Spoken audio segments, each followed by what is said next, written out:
So wait, what's the catch? Most people ask.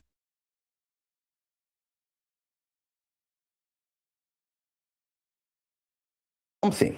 Then look, we will also not sit down and look and watch them destroy us or our party. The more they poach into us, we will also put sand in their garden. That's the game you're playing. I like that. Poached senior members of our party. They poached Rufai from us. They poached Malemi from us. They poached Amechi from us. They poached so many other people from us. Should we just sit by? So politically speaking, we are doing things in a political manner to also harm them. Politically speaking. Hello, you are welcome to this class. I believe say you don't hear the news since yesterday. They thought say INEC delisted the leadership of ADC from their website, from their register. As it stands now, ADC no get leaders. They are leaderless. They don't promote all of their names. Now we want to see for this class, okay? Everywhere they shake. It means say, as it stands today, Peter Obi, no hope. Atiku, no hope. Kwakwaso, no hope for 2027. All ADC members now, they alert say, this man, President Tinubu, know what opposition for 2027. They say, now in hand, now they shake everywhere, now they turn everything. I go show you the video so no media allege, okay? They say you know what opposition. Say if they fear opposition, evil ant, if they fear am. You know what opposition. It be like say believe say no do well. So I don't want anybody may come contest with me. If they fear to compete. Upon us say they get many governors, they get almost everything, state structure, everything. They say you know what opposition candidate. So you can see anywhere Peter will go. Wahala. Where Atiku sit down now, Wahala come with down. Anyway, as you can see, Punch, INEC, they recognizes Mark, Aregbesola. ADC, INEC strikes out David Mark, Aregbesola's names from Portal. Now be this. So you can see, if you go to their portal now, if you click Africa Democratic Congress, you go see the party logo. You go see their name. Who is the chairman? They say, court order.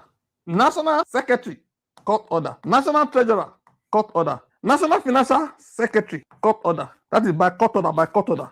National Legal Advisor, by court order. They don't use court, command their name. But ADC just say, INEC, they are playing partisan politics. Say, they don't follow with the Api court talk. We'll look at everything for this class. Okay? What happened? We will see what happened. With the Apple now, when they bring all this talk. INEC didn't ban the party completely. Okay? But it removed the people running it. If you don't get people in the rock company, the company not collapse. So now the party exists, but the leadership is invalid. That is the problem they are facing now. What is the implication of this? One, loss of power. Leadership becomes empty. Those leaders are no longer recognized by INEC, meaning cannot sign official documents, cannot submit candidate names for election. Nobody can run for election for ADC. Cannot talk to INEC as party leaders. Cannot control party decisions. In simple terms, they are leaders, but on paper, they don't actually exist. Two, money problem, financial shutdown risk. Political party accounts depend on recognized signatories because if they want to withdraw money for bank or they want to put money, somebody should sign on behalf of the party and the leaders. Now they don't get leader. Now, banks may reject transactions. Party funds may be frozen. No money movement, no campaign structure. No money, no politics. See answer? Three, danger of full debt. The registration risk. This is where it gets serious. If leadership is not recognized, the party cannot function legally. It faces constitutional requirements. Under Nigeria law, INEC can remove the party completely, meaning ADC can disappear as a political party. These are the implications. I'm coming here, I'm going somewhere. For everything they did may be cancelled. Okay? Any Congress or primary done, all that those leaders is now shaking. This affects World Congress, State Congress, candidate selection, etc. Big danger. Candidates for 2027 may be disqualified because they will say, who send you? If chairman no send you, secretary no send you, they no sign. How you manage? Emerge as a party candidate. You don't get papa, you don't get mama, you'll be orphaned.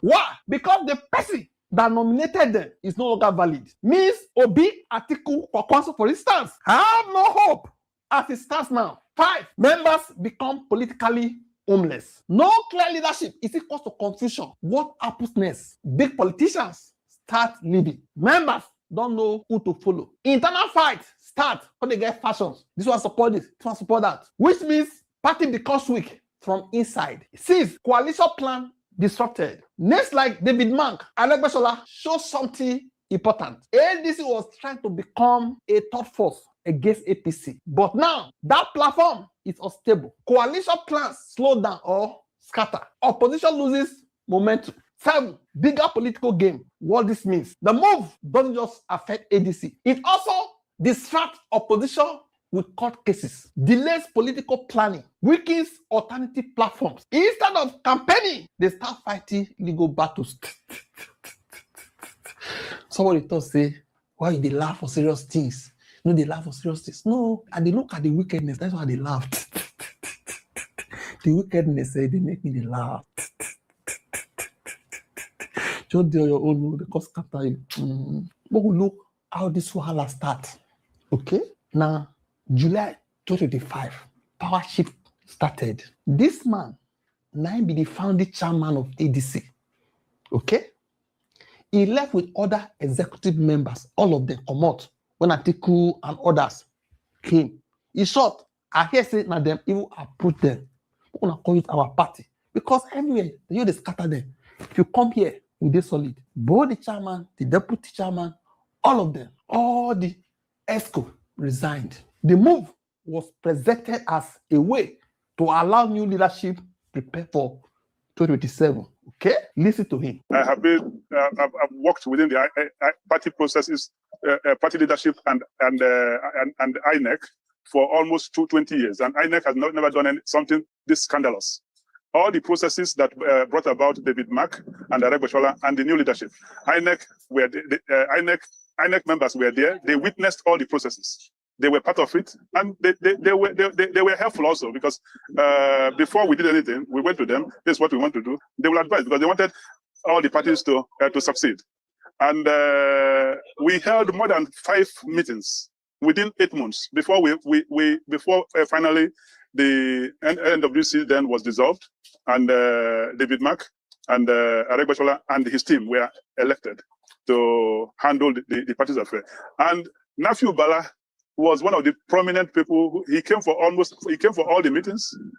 He came for all the meetings, and then he was one of the persons who were particularly helpful to me, because even in marketing ADC, he went across the Northeast and the Northwest to talk to some leaders about why it should be ADC for the coalition. So when he began to, and he was there when we concluded the process, we got these people elected to take charge by July 29th. July 29th. Then all of a sudden, for him to go to court by September 2nd to start seeking that this will happen and that will happen, looked very ridiculous to us, and so on. And so I'm not concerned about Bala, but I'm more concerned about how we are trying to degrade our institutions, and then the presidency's hand in it, trying to bring down the democracy. What I can tell you what is at play, because I experienced it when during the process during the processes that brought about David Mark. People followed me to almost all corners, thinking that I can assist them in ensuring that there is no party standing. But for me, if for more than 20-something years I was in party building, nation building, and I was convincing my family and my children, I'm interested in this because I want a new Nigeria.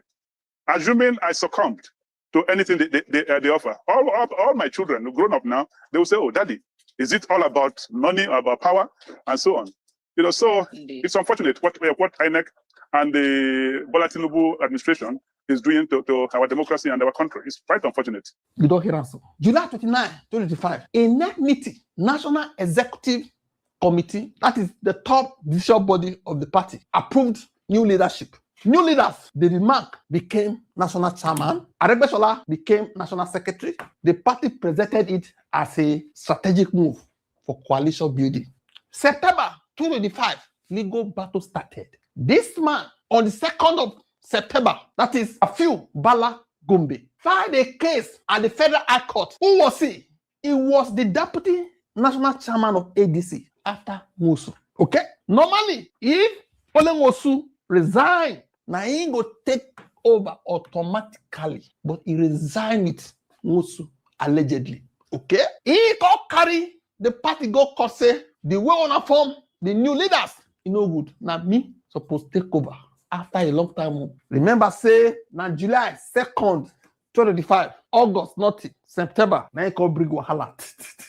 He said, I for take over as a new chairman. Say, the changes what they do, now illegal. September 9, 2025. Remember, now July, they say they come out, he can't go court. 2nd of September. Okay? September 9, last year, INEC uploaded the names of David Mark and Aregbesola and others to their platform, meaning they recognize them. It gave them legal authority to act for the party. As you can see, waiting they fly for Twitter now. They say for 17th of May last year that this man resigned. But August 24th, 2025, ADC personal chairman denies resignation from party. They say he denied him. And if person like this takes over, it means say, if he deny Peter Obi, say you cannot be the party candidate, Atiku you cannot be, we go carry one person Obi say he dey weak. Why the laugh? You already know. Here, they say the man, they deny Honorable Atiku Bala Gombe, the ADC national chairman, is reaffirming his authenticity as the party leader and dismissing the resignation letter circulating in the media as completely false. And this man, the right to say, and this man might be the chairman. Late 2025, crisis deepened. December 18th, 2025, David Mark filed an appeal at the Court of Appeal. Remember, say the matter still dey Federal High Court. They never decide. He court challenge the way where the case they go. Say, even the court lack jurisdiction. Okay? December 19, 2025, Gombe's fashion suspended Nwosu and 14 others. So, Gombe suspended Nwosu and others. Meaning, you, the founding chairman, and the 14 others, now they cause trouble for this party. Me, I be deputy, Ado Sakuna. They accuse them of anti-party activities, himself and his guys. Okay? Meaning, the party became divided into two factions. Both sides started fighting for control. Taxes was so taxing. March 2026, court froze the situation. Remember, say David Mark appealed, on the 12th of March last month, Court of Appeal dismissed David Mark's appeal. It gave preservatory orders, meaning preserve what it did before the court matter started. I'll go explain. He told everyone to go back to how things were before Gombe filed the case in Federal High Court. Now, Appeal Court, they talk so. Appeal Court, no say the matter in Federal High Court. So Appeal Court say no. Before the matter even go to Federal High Court, let it be the way they used to be. Okay? I asked them to keep it that way until the Federal High Court gives a final decision. I remember say the top case was filed 2nd of September. I remember say now 9th of September, INEC officially recognized the Mark and Koko upload their names. It means say this recognition came after the court matter starts. You get the point now. And the court is saying, that is the Appeal Court is saying, everything should remain normal before this day, the way they used to be, before they even recognized the Mark and Koko at the court. So this decision means everything was frozen. No side was allowed to act as final authority. Mid-late March 2026, pressure on INEC. What can happen on this date? INEC could receive two conflicting letters.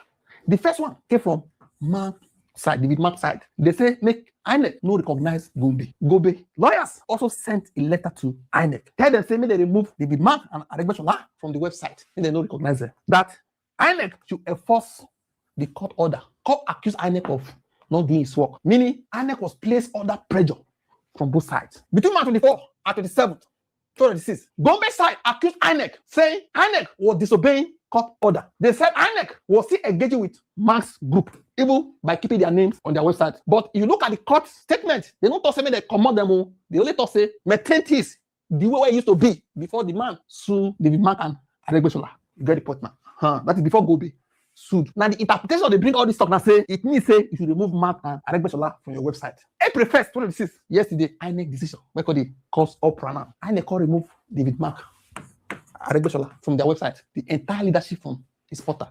Aside these two, the remaining ones, you saw it. That is this. All of them were removed. The coupled by court order, by court.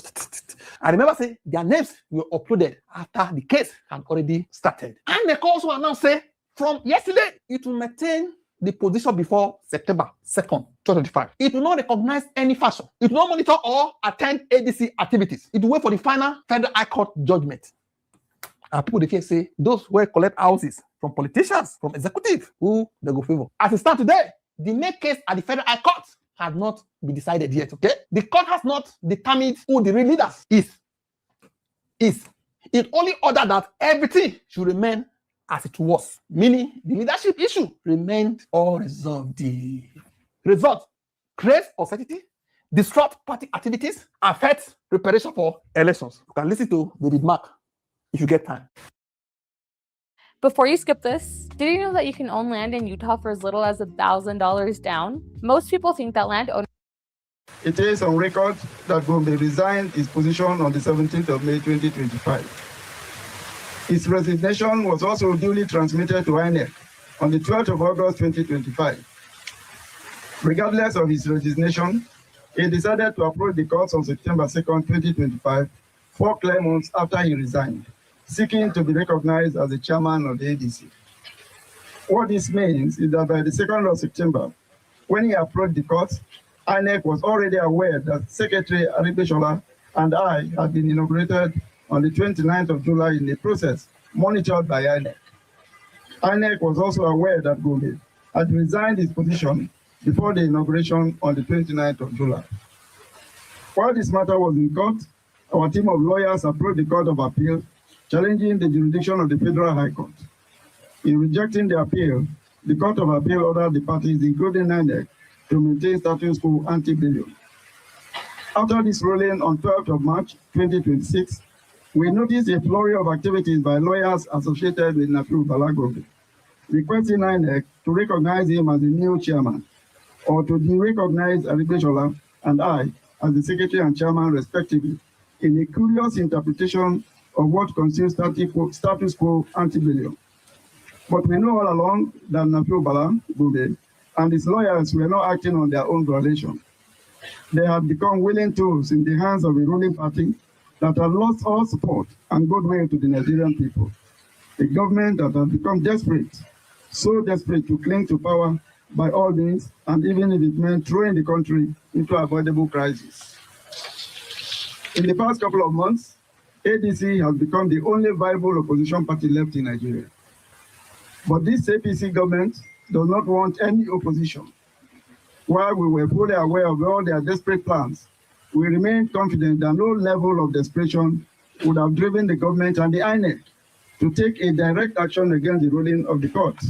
But we were wrong. It was therefore, to our surprise yesterday, 1st of April, that INEC issued a press statement after the close of business hours, announcing that it had decided to withdraw recognition of both the ADC leadership, which I held, and the fictitious one purportedly led by Nafiu Bala Gombe, thereby creating a false equivalence between the parties. By purporting to recognize Nafiu Bala Gombe as a faction, INEC seems to have conveniently forgotten that this individual had resigned his position to the knowledge of INEC itself. The crux of the matter is the interpretation of what constitutes status quo ante bellum, which the Court of Appeal directed should be maintained. From all authoritative counsel at our disposal, there is no legal interpretation of precedent that could possibly lead to the outcome that INEC seeks to foist on our party. Based on his press conference on yesterday, INEC is pretending to be confused as to what constitutes the status quo ante bellum. If this was so, under the circumstances, one would have expected was for INEC to approach the Court of Appeal to request a judicial interpretation of what truly represents the status quo under the circumstances. But INEC did not do this. While posturing to be neutral, These actions confirm that it has become irredeemably partisan, working, as it were, towards a preconceived agenda. With this action, this INEC has left no one in doubt that it has chosen the path of dishonor and has become complicit in undermining Nigerian democracy. It therefore can no longer be trusted. What we say in essence is this: INEC cannot choose to fix the status quo from the day it took the administrative action to uphold the names of the new ADC members on its website. Because INEC does not have the power to determine for any political party who its leaders should be. That decision was taken on July 29th, 2025, not on September 9th. With this press conference yesterday, INEC has invented a status quo that never existed, because there was no time that the African Democratic Congress, ADC, did not have a fully constituted leadership. What INEC has done is to create a situation that by its own curious logic leaves the ADC without leadership. This certainly cannot be the status quo that the Court of Appeal directed should be preserved. It is an INEC invention that is not known to any Nigerian law. There is only one conclusion that Nigerians can draw from the 1st of April 2026 action taken by INEC. The electoral umpire are taking sides. It can no longer be trusted. As a matter of fact, INEC has acted in contempt of the Court of Appeal and has therefore acted unlawfully. My fellow Democrats, very distinguished ladies and gentlemen, it is not the ADC that is under attack. It is a direct assault on Nigerian democracy and the right of Nigerians to choose, to participate, and to exercise their rights as free citizens. We have witnessed how the APC-led federal government has undermined, compromised, and coerced other opposition political parties. The ADC has risen as the last bastion between Nigeria's democracy and full-blown dictatorship.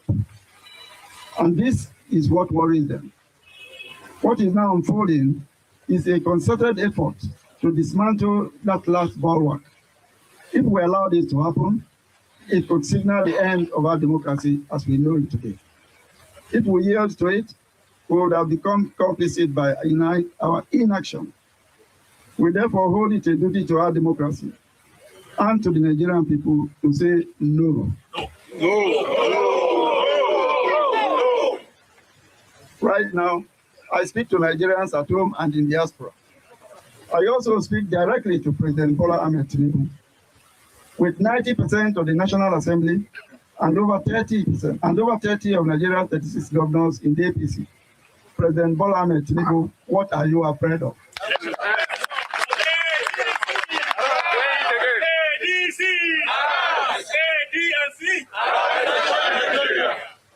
If you are convinced that you have done well for the people who voted for you, why are you afraid of a free, fair, and transparent electoral contest? If you are indeed the Democrat that you claim to be, why are you bent on destroying all opposition political parties in this country? Let me reiterate for the record, there are no competing claims on the leadership of the ADC. Nafi Bala Gombe has no locus whatsoever. INEC should have waited for the Court of Appeal to decide this matter. Instead, INEC went ahead to do the bidding of the ruling party. For let us be clear, the role of INEC over political parties is not administrative, it is not managerial, it is simply supervisory. For the avoidance of doubt, the leadership of ADC inaugurated at the 29th July 2025 NEC meeting remains the lawful leaders of the party. Party members and all Nigerians should therefore remain calm, as there is no cause whatsoever for alarm.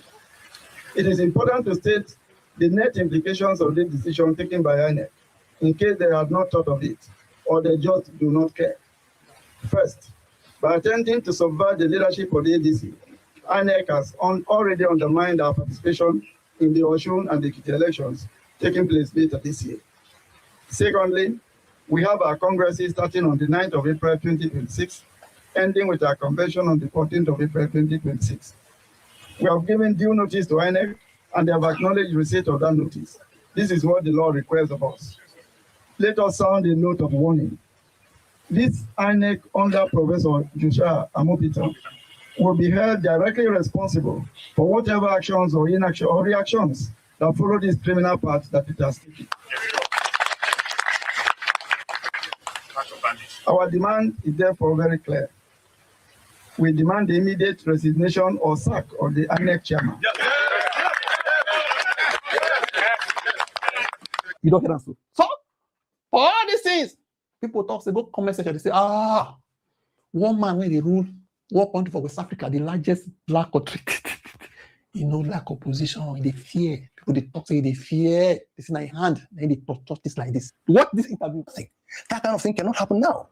So different people, different styles. If you think that Buhari is a better Democrat, that's your opinion. As far as I'm concerned, Buhari has his style, Tinubu has his style. And there is no hand of Tinubu in this kind of thing. But politically speaking, one day when I was speaking with you, Rufai, yes, I told you something. That look, we will also not sit down and look and watch them destroy us or our party. The more they poach into us, we will also put sand in their garden. That's the game you're playing. I like that. Poached senior members of our party. They poached Rufai from us. They poached Malemi from us. They poached Amechi from us. They poached so many other people from us. Should we just sit by? So politically speaking, we are doing things in a political manner to also harm them. Politically speaking. So whatever also they do, it's fair do game. that, that's their business. But if INEC, Mr. Farouk, I mean, I also am not happy with what INEC did, honestly. Mr. Farouk, it's fair game. I'm unhappy. You said they poached El Rufai from you. Yes. They didn't poach El Rufai from you. You failed. No, wait. Just wait a minute. You failed to meet him with the agreement you gave him. You put him on the ministerial list. Then there was a rigmarole. He wasn't confirmed as minister. You let him out in the cold. You betrayed him for your own sake. And a woman left out in the cold will wink at another man. They didn't poach El Rufai from you. Did you settle whatever you had with Malami properly? And even these two people, all of a sudden, in the last 3 years, their corruption cases and allegations against them never came up.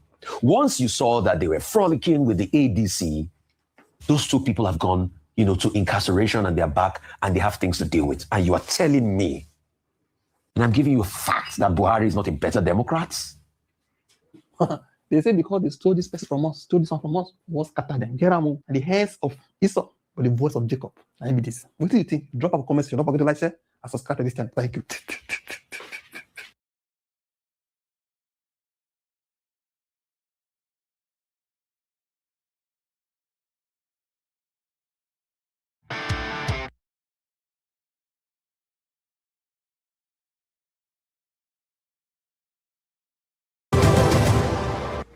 Well, for an in-depth analysis on this latest political development, we're joined now by Somna Sambo, Arise Politics Editor and Director of News, and Dr. Sam Amadi, Director, Abuja School of Social and Political Thought. Thank you very much, both of you gentlemen, for joining us on Newsnight. Okay, so where do we begin from? Let me start with you, Dr. Sam Amadi. I mean, would you say that the ADC may have walked itself into this what seems to be a judicial trap? They had this coming. Would you say so? Well, if most parties are walking themselves into a trap, then the focus should be on the trap. Too many traps. I mean, the Labour Party seems to be in the trap, NNPP in the trap, PDP in the trap, ADC in the trap. The only party not in the trap is the ruling party.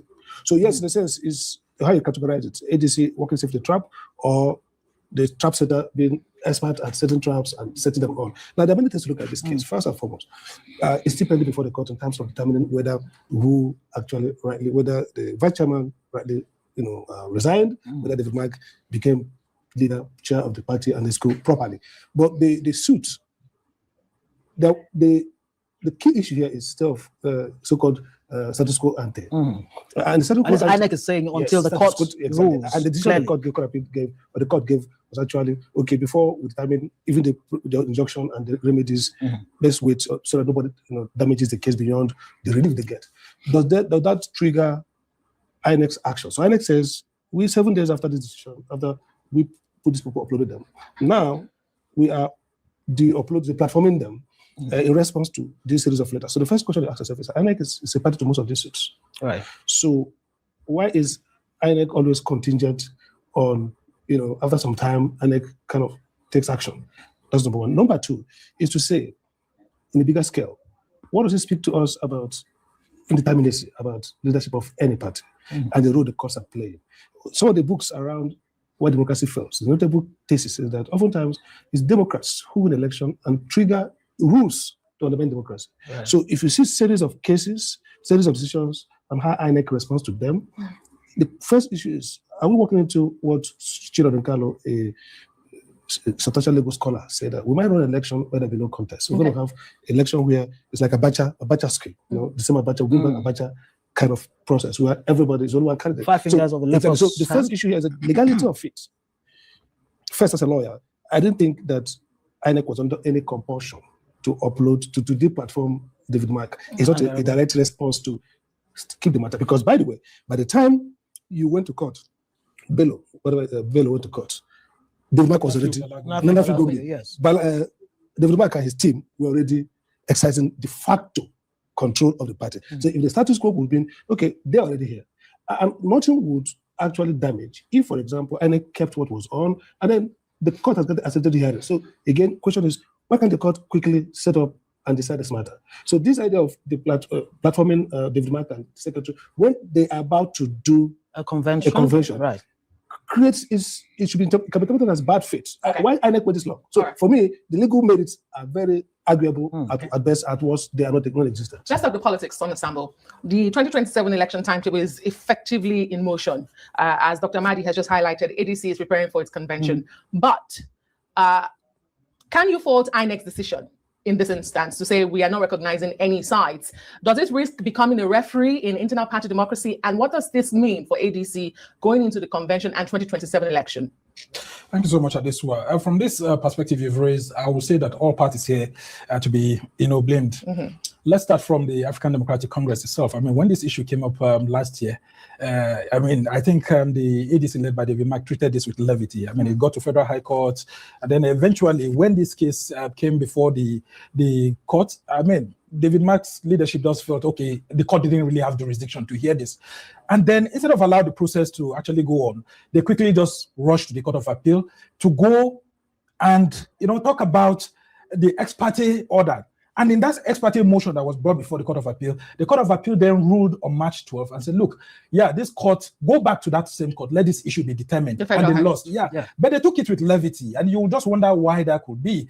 Maybe they just felt, okay, it wasn't so strong enough and all of that. What's the bone of contention here? Nafi Balagombe, who is to be the national vice chairman of the ADC, then he's still claiming his position is still trite, saying that, look, Raf Okenwosu, who handed over the party to the David Mark leadership, they all resigned. The claim was that all executive at the national level resigned so that the David Mark-led National Working Committee will come on board. But he's claiming that he did not sign any resignation letter, that they should provide the resignation letter. And I have thought that the David Mark-led National Working Committee will ask Raf Nwosu, who handed over the party to them, to provide that evidence of Nafi Balagombe, doing that. And if that was not available, immediately he could have gone to, have a gentleman agreement with him and all of that. But they allowed this to go on. And then that, judgment on the motion, not the substantive case, came by the Court of Appeal on March 12th. And some orders were given by that same Court of Appeal. Let both parties remain neutral while the Federal High Court goes into the substantive case and then determine.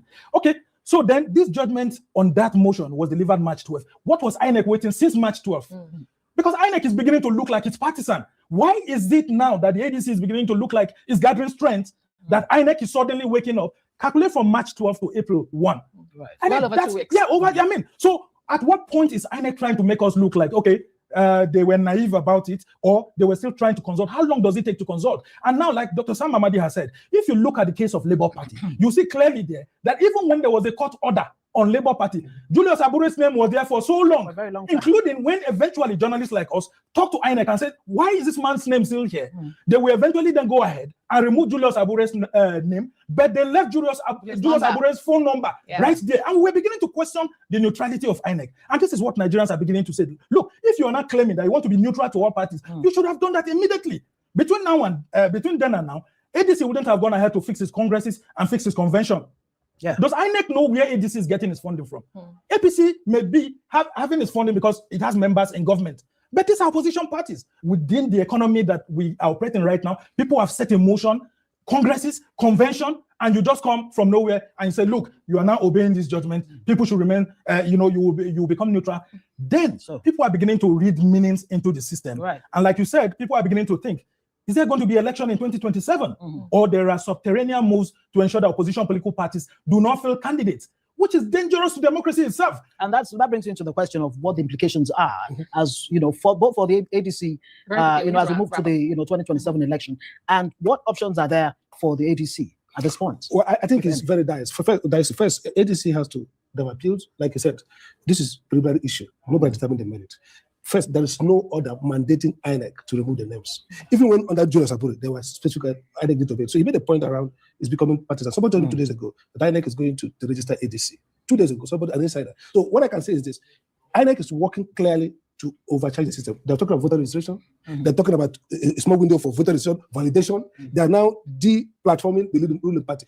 But what I see is that what I see is that INEC, ADC may continue with what they're doing, which then makes INEC look like a lame dog. If ADC says we're not going to do anything and wait, the time is running out. Yeah, time is running out. And not only that, Dr. Sam, let me just add something to you. There's something about the issues of tax identification number, the issues of filing your tax appeal. You know, previously, whenever we are heading towards election, they will say, go and file all your tax details and all of that. Now, in this new electoral act, it's asking for your name to be submitted by INEC and all of that. So what is going to happen is that a lot of politicians who have not filed their taxes are going to find out that they may not be able to run for this election. And it will create chaos because the electoral act came very late.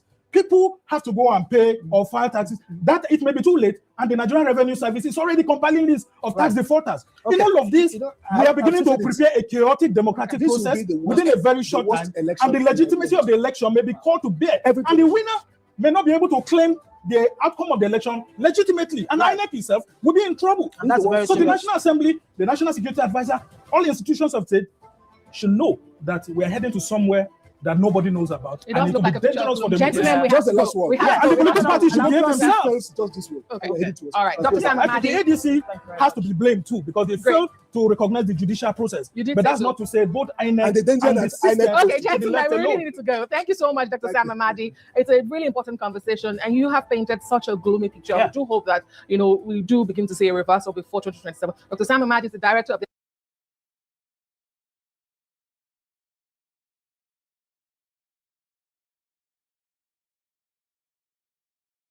The federal government of Nigeria does not want me, Peter Obi, to be a candidate of any party, but I'll be candidate.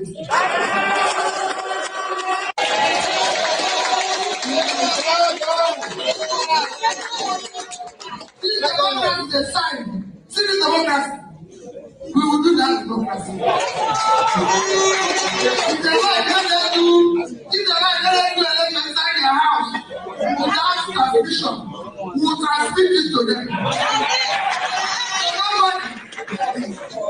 There's no anybody that live out there, they will touch it. Unless our laws are living in the first. On 7 days after. True. 7 days, exactly 7 days after. Exactly. INEC said that the chairman is no longer chairman. Within the same month, God gave judgment affecting the embassy chairman because Peter Obi is gone. True. Because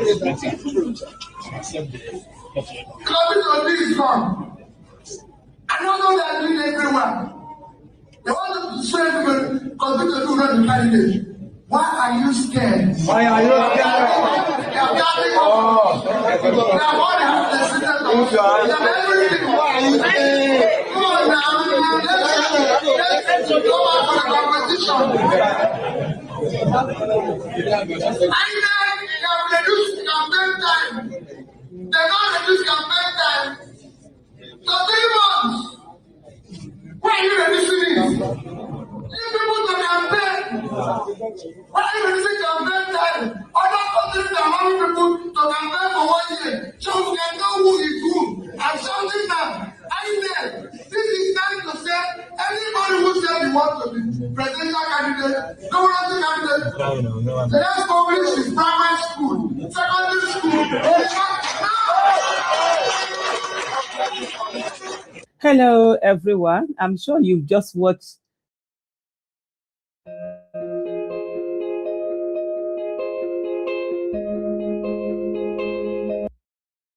that video, and you remember when Peter Obi said that, there were a lot of people who felt, By the way, at the time he said that, I believe he was still in Labour Party, when he said that. And you saw all the things that Labour Party were going through. Today, ADC is going through the same thing. And the question remains, why is ADC going through that? And who is responsible for ADC going through that? One name will come easily to people's mind, and that is Mr. Peter Gregory Obi. This is someone whom everybody said was not going to get anywhere in 2022. But of course, he not only proved the nation wrong, but he proved the whole world wrong.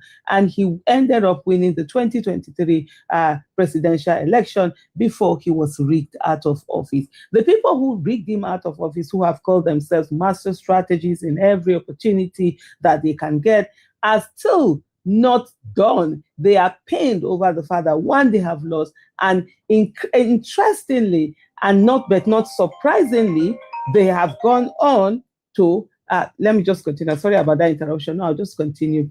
And interestingly, but not surprisingly, Mr. Peter Obi has gone on to garner more support, be more popular, be everywhere. And I can tell you, if you have been watching the Nigerian political space, you've seen in the last few weeks, or should I say few months, the northern part of the country has been increasingly talking about one person, and that person is Mr. Peter Obi. You have seen how many people are coming online to say, they never hated Peter Obi. It was just the propaganda that was sold to them. You see people taking responsibility and being active, taking active participation in saying that they will now go and meet their people and tell them about, who the real Mr. Peter Obi is, and not the one that propaganda was used to paint him black. You've seen also, if you go look at when Mr. Peter Obi went to Kano and he was with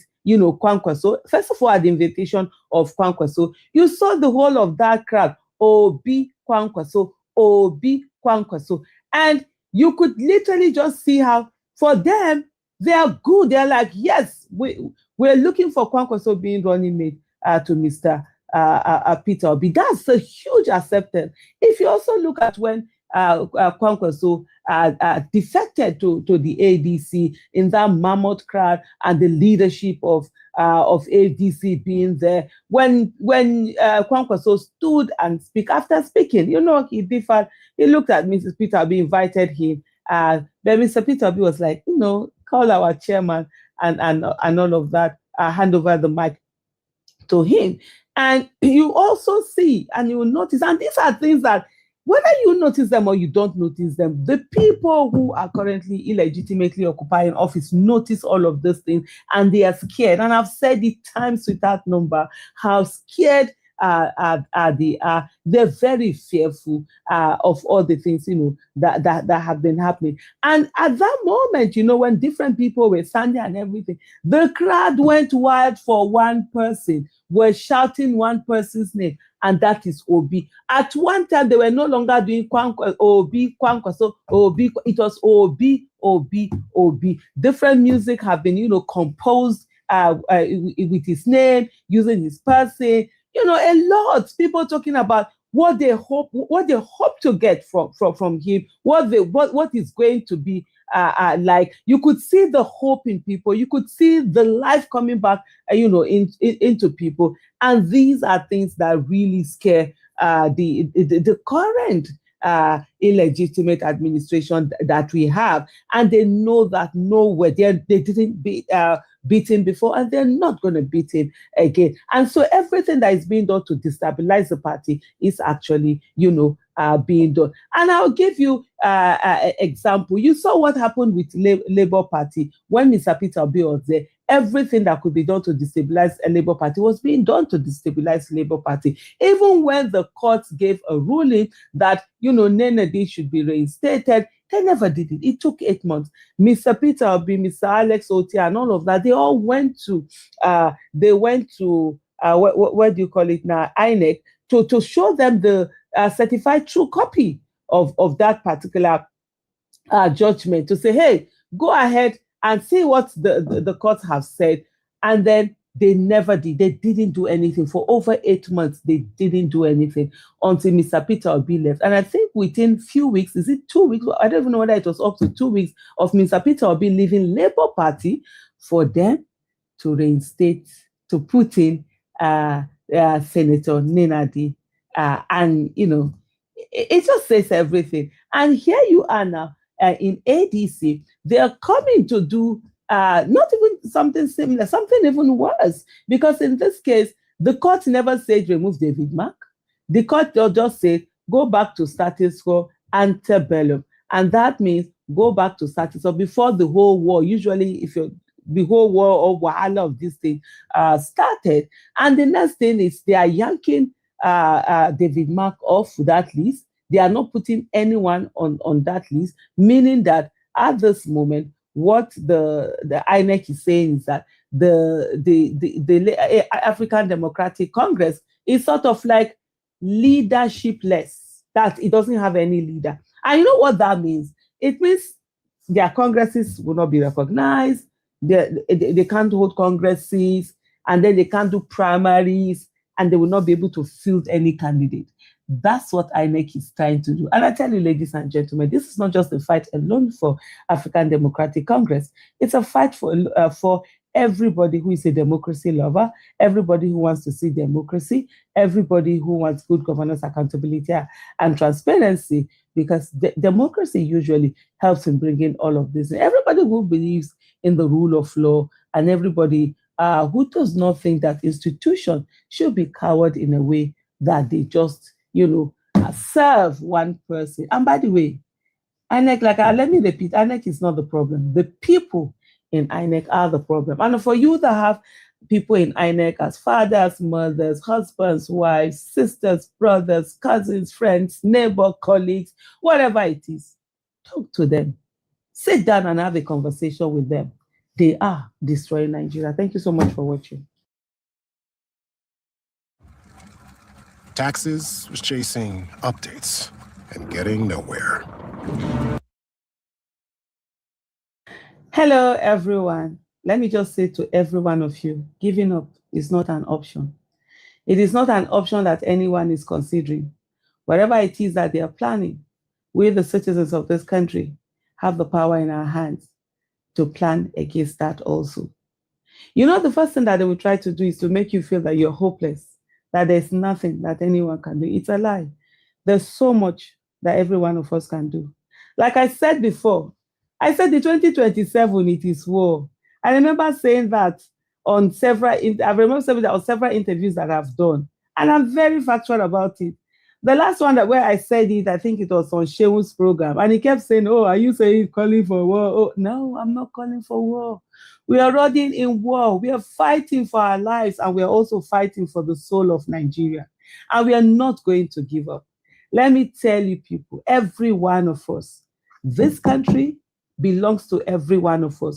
No Nigerian is more Nigerian than any Nigerian, whoever they think they are, and whatever position that they think they occupy, whether they occupy it legitimately or illegitimately, they cannot do anything. We've seen people before who stood in this country who thought they were invisible and they were going to rule till the end of time. Where are they today? Some of them are no more, some of them are here, but they are helpless, just like babes in the wood.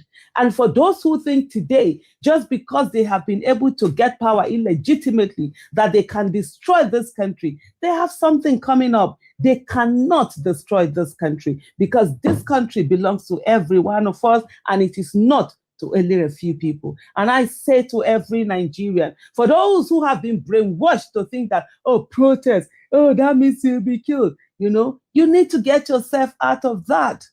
Because the killing is happening every day. The bad governance that these people put forth, it's killing many Nigerians every day. And I'll give you a few examples. When the roads are not done, the monies to do the roads are stolen, and accidents happen and people die. That is bad governance killing them. When people are attacked on the road and they are kidnapped and taken away. That is bad governance killing them. Most times they tell you that it is when you come out to protest, because this is done by those religious rulers who need bad governance for them to keep surviving, for them to keep thriving, for them to keep living large over you. And that's why they will say to you, protest is haram, or they will say to you, go and get your own miracle, go and get your own oil, your own grace, and forget everything. Go and keep praying. God will not do for us what he has given us the capacity for us to do for ourselves. And I tell you, my fellow citizens, I tell you, my fellow people, this is the time for us to stand and fight. And indeed, stand and fight we will. I have never been part of any political party until January this year, 2026. And I joined the African Democratic Congress.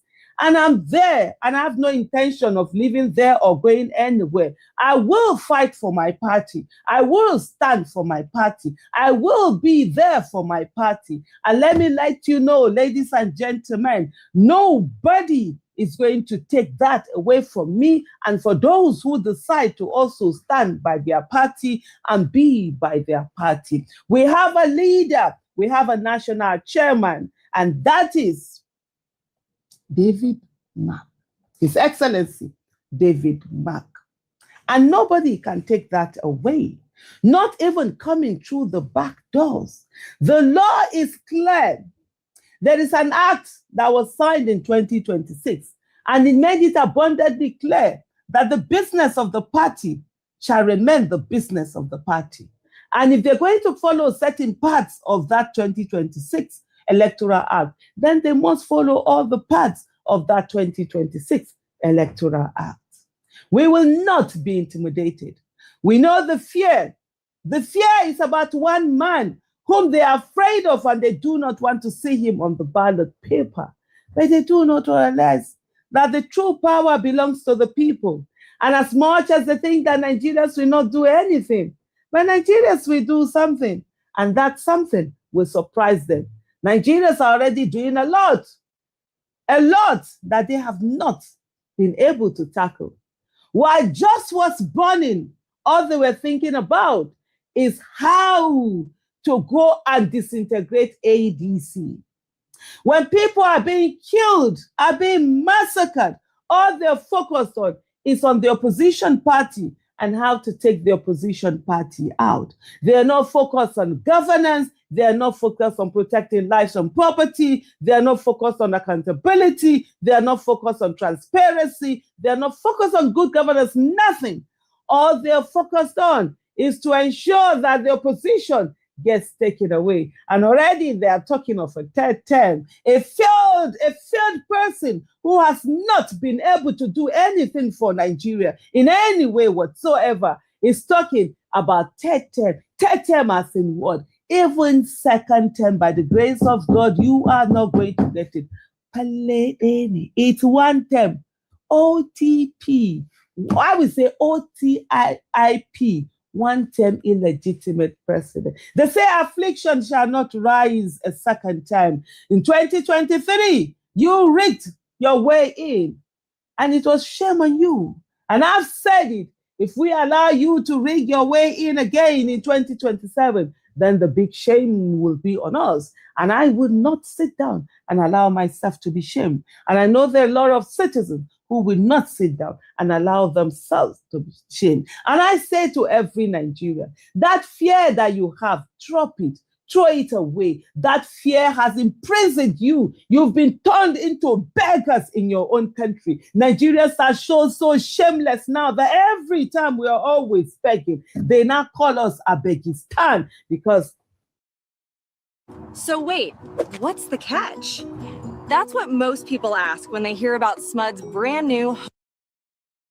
Anywhere you go, it's people begging. Where is that character we used to have? Where is that integrity we used to have? Where is that pride we used to have as Nigerians and as a nation, where we will stand and fight for ourselves? where we will stand and get what we want and not be turned into beggars. Today, they go around giving you little things that you ordinarily would have been the one giving it to other people. Rice has now become a commodity that is used to buy not only your mouth, but also your soul and your future and that of your children. The same rice that you could afford, you could buy and give it out. If you have enabling environment for you to thrive, you would not need anyone giving you some package for that to sustain you. Even the package that they give you, for how long is it going to sustain you? My fellow citizens, we are at a place where we need to fight for our country. You need to come out and stand, otherwise you are looking at being a slave and enslaved in this country. Many people think that it will never be their turn. They make me laugh because they forget that we all are victims waiting to happen. Yesterday's victims were once survivors. Today's victims were yesterday's survivors. And tomorrow's victims would be today's survivors. The question I ask you is, who is next? And I also want to tell you something. For those of you who think that you would never be victims, and I see a lot of you who come out to say, I never knew that Nigeria would happen to you. Nigeria would happen to everyone if we do not stand and fight for our country. For being a victim in Nigeria is no longer a matter of if you will be a victim, but a matter of when will you be the victim, because the victim card is going around and is waiting for who next to fall on. It is Turn by Turn Nigeria Limited. And the easiest way for us not to be victims is to stop the nonsense that is happening in Nigeria right now. Hello, everyone. So, I mean, it's no longer news that they say INEC has removed, David Mark's name and also Aregbesol's name from the list, from its website. So, meaning that it's no longer recognizing them as the leaders of ADC. And there are some who are concerned, have said that there's a possibility that ADC will be deregistered and the party ADC, will no longer exist. Quite a number of that. By the way, this is my first party. This is the first time that I've been a registered member of a political party. And before you know what's happening, it's all wahala, that are going on within that party. So, and then the person who had taken them to court is Nafiu Bala. And there's this, I just saw this online. I don't know how far this is, but there's a report that he had resigned as far back as 18th of May, 2025. That is no longer, he's no longer an ADC member. So if he has resigned this time, what court case are you going to go and file? And what are you filing for? It says Nasara Ward of Gombe, local government, Gombe State. And he wrote to the national chairman, African Democratic Congress, number 4, Oyo Street, Area 2, Gariki, Abuja, letter of resignation as Deputy National Chairman of African Democratic Congress, ADC. The above subject hereby refers, please. I, Nafiu Bala, do hereby write to the file of my resignation as member of the National Working Committee of our great party, African Democratic Congress, with effect from 26 May 2025. My resignation is to make for a smooth and effective coalition and restructuring. So he's part of those that actually resigned for David Mark. So what is he talking about? According to this letter, my resignation is to make way for smooth and effective coalition and restructuring. My resignation does not in any way mean that I'm abandoning the party. So I would be ready to serve in any other capacity I may be called upon in the future.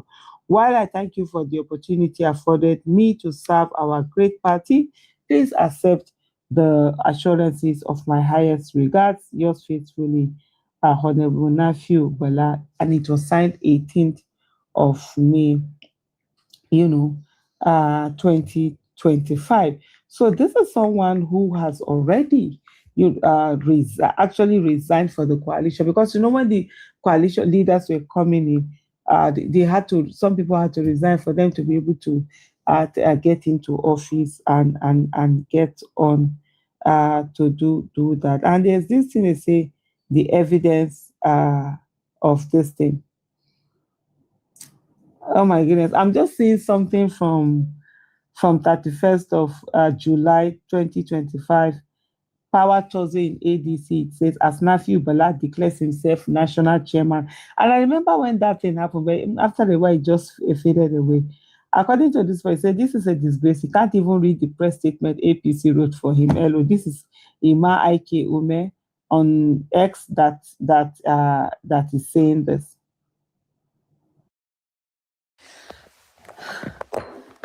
Okay, if you've been in a car accident in the last 2 years, stop scrolling.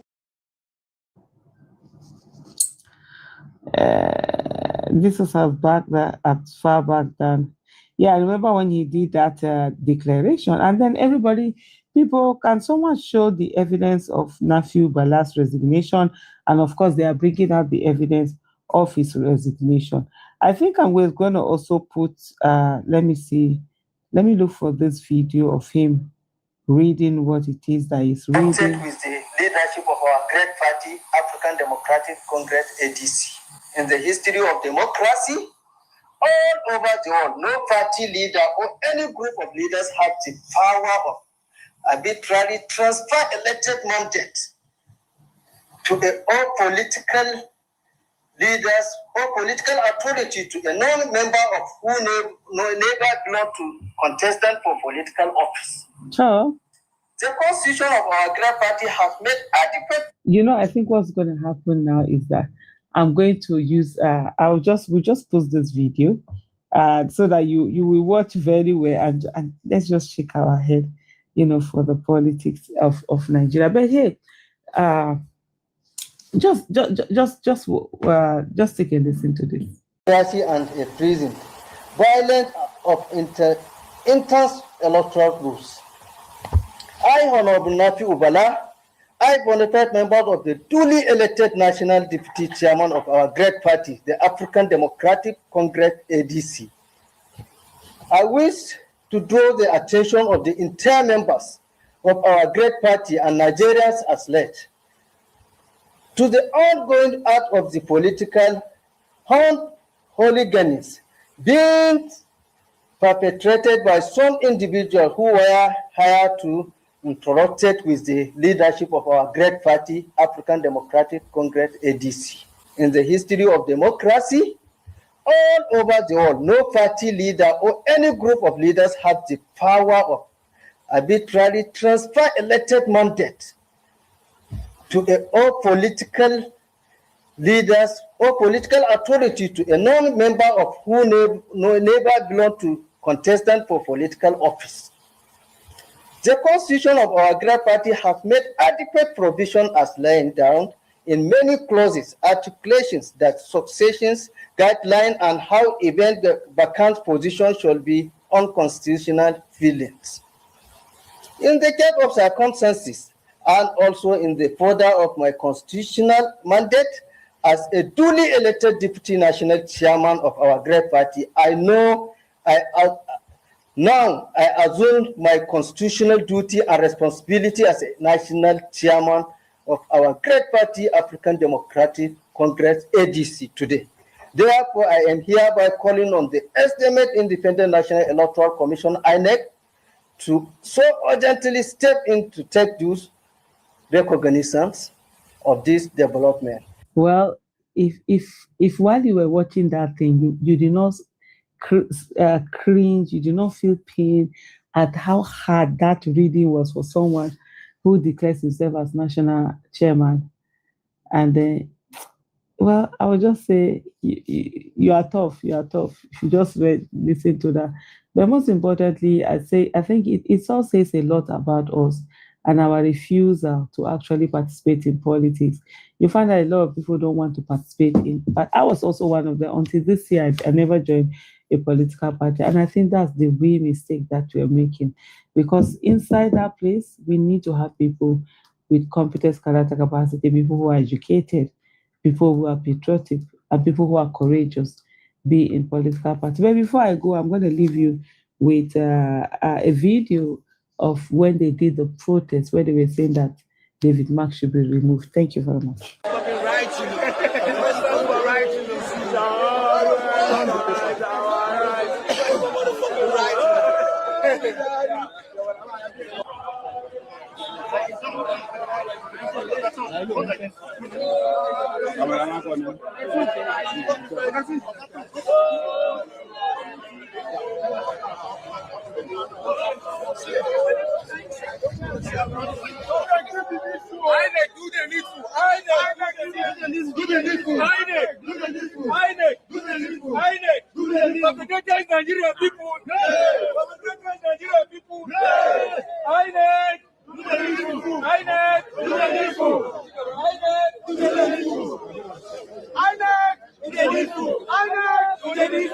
As political activists, if we stay behind without correcting the wrongs, history might not forgive us. What we are saying is a very simple something.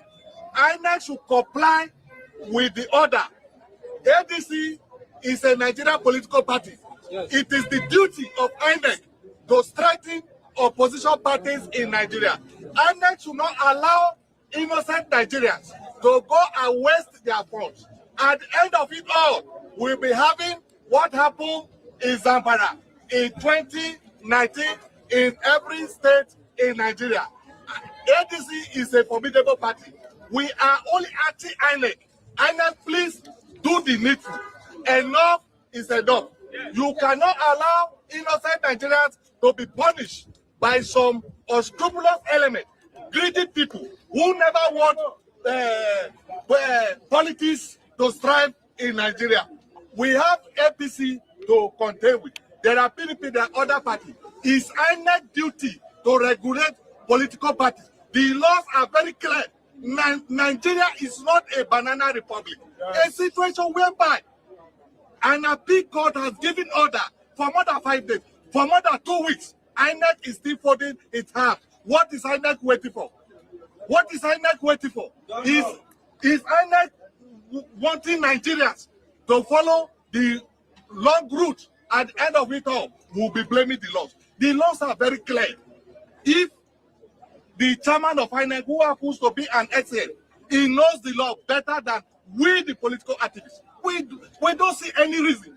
We don't see any reason why INEC of today cannot comply with an order. So today, as it is in the eye of the law, by the order of the Court of Appeal Abuja Division, Honorable Nafiu Balagombe is actually the chairman of ADC.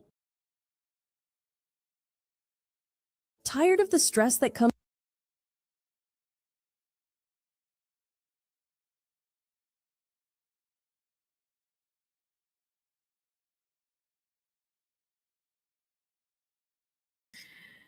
My people, I hope so now they see the mess.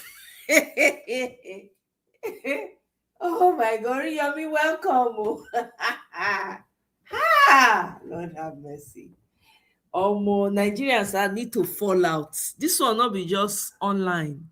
Ground movement need to be involved. They need to fall out. All that one they do today, okay, fine.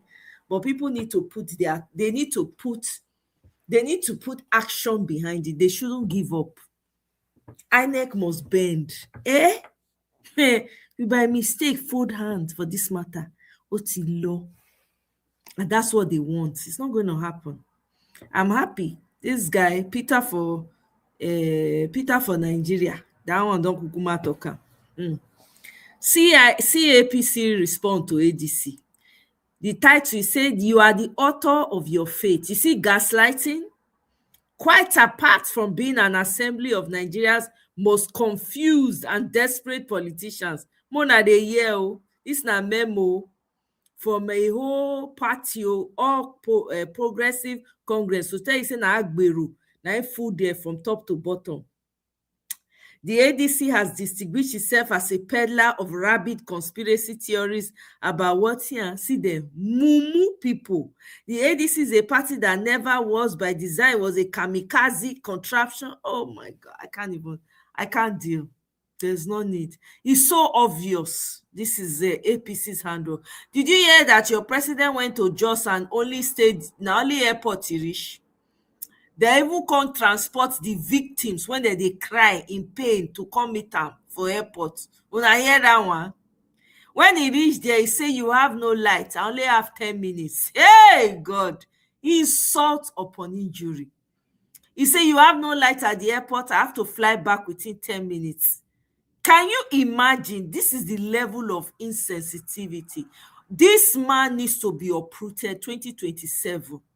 He needs to literally uproot and thrown inside the bush. He and in court. I'm telling you people, I'm glad Nigerians are realizing that. Nigerians are waking up. Nobody should back down. Let the protest continue. I'm telling you. Ah, God. Official chill power, welcome. Oh. ADC must use all the instruments of international media. I'm telling you. They need to use every power at their disposal. These people are mad. You don't speak English with these people. It's not English they need. They need eye to eye, but like energy for energy. English is too much. You don't speak too much English with these people. Action, straight up. Straight up, no talk. Just go in action. Just they shock them too. Anyway, let's take a listen to this. What am I saying? Is it not person they are killing? So people are driving. I came here tonight with a very, very heavy heart because of the things that have happened in this last 1 week. Place called Tagarko in Kaduna here. Palm Sunday, last Sunday. People were in wedding. By 11:30 p.m. in the night, gunmen arrived on the wedding occasion. Killed 13 persons, 10 injured, 28 abducted. How does it feel like it was your wedding day, God forbid, a relation's wedding day, and all you got was bloodshed, was tears, because of devils and their incarnates? And Gwarukoba, which is a place I know very well in Jos, this Sunday, the same Palm Sunday, 7 days to Easter, young men out there. Was that 8 p.m. in the evening? Gunmen arrived, opened fire. Some said 28. A Christian leader today I spoke to in Jos said over 40 killed, many injured. Today, one of the videos they sent to me was a young man in front of the University of Jos Gate, where I went to school almost 40 years ago. They just rushed at him. Some of you have watched it, right? And we are killing him right in daylight. A human being. These people that surrounded him may not be more than 5 or 6. I'm going to come to that shortly. I have only 6 questions to ask tonight before we pray. Question number 1. Is it not better and easier to deploy all necessary resources to ensure the killing of Christians stops in this nation than to spend energy, time and resources and lobbying to deny that Christian genocide does not exist? What a waste of time. What a waste of resources. What a waste of effort. Question number 2. Is it not more profitable for the nation to defend the lives of the people than to prepare for next election? Election over the dead. Dead victims of state failure. My question number 3. What nation makes progress in the climate of crisis and monumental insecurity, being left behind by smaller and smarter nations? Maybe where people like Botswana and people like Burundi or Rwanda and so on are talking about certain things, maybe we may not be able to speak, because it looks like our people from the top down enjoy crisis, insecurity. Who wants to bring investment to a nation where you are not sure? Question number 4. When will we be tired of being a reproach among the nations of the world? When will our nation's leadership be tired of Nigeria making negative headlines? They don't care. Around the world. They don't care. And then you literally a reproach. Someone was telling me the other day how they travel somewhere and they were checking passport and passport. I said, okay, you are from where? Nigeria. Stand here. When will we be tired of this? Question number 5. When will lack of human value, of value for human lives, end in this country? Lack of value. When will both the leadership and the followership of this nation value human lives? And let me tell you, it is easy to blame leadership. But I want to tell you something about followership. That video I watched today, it spoke volumes about this nation. 4 or 5 people were killing this boy. Cars were passing and driving aside. Trailer was driving and going. Taking a pass by the other side. People were standing and watching. That person that they kill. That person that they kill. 4 or 5 people only. Nobody is saying enough to step down of the car and say, please, all of you, stop. Let's go and rescue this boy.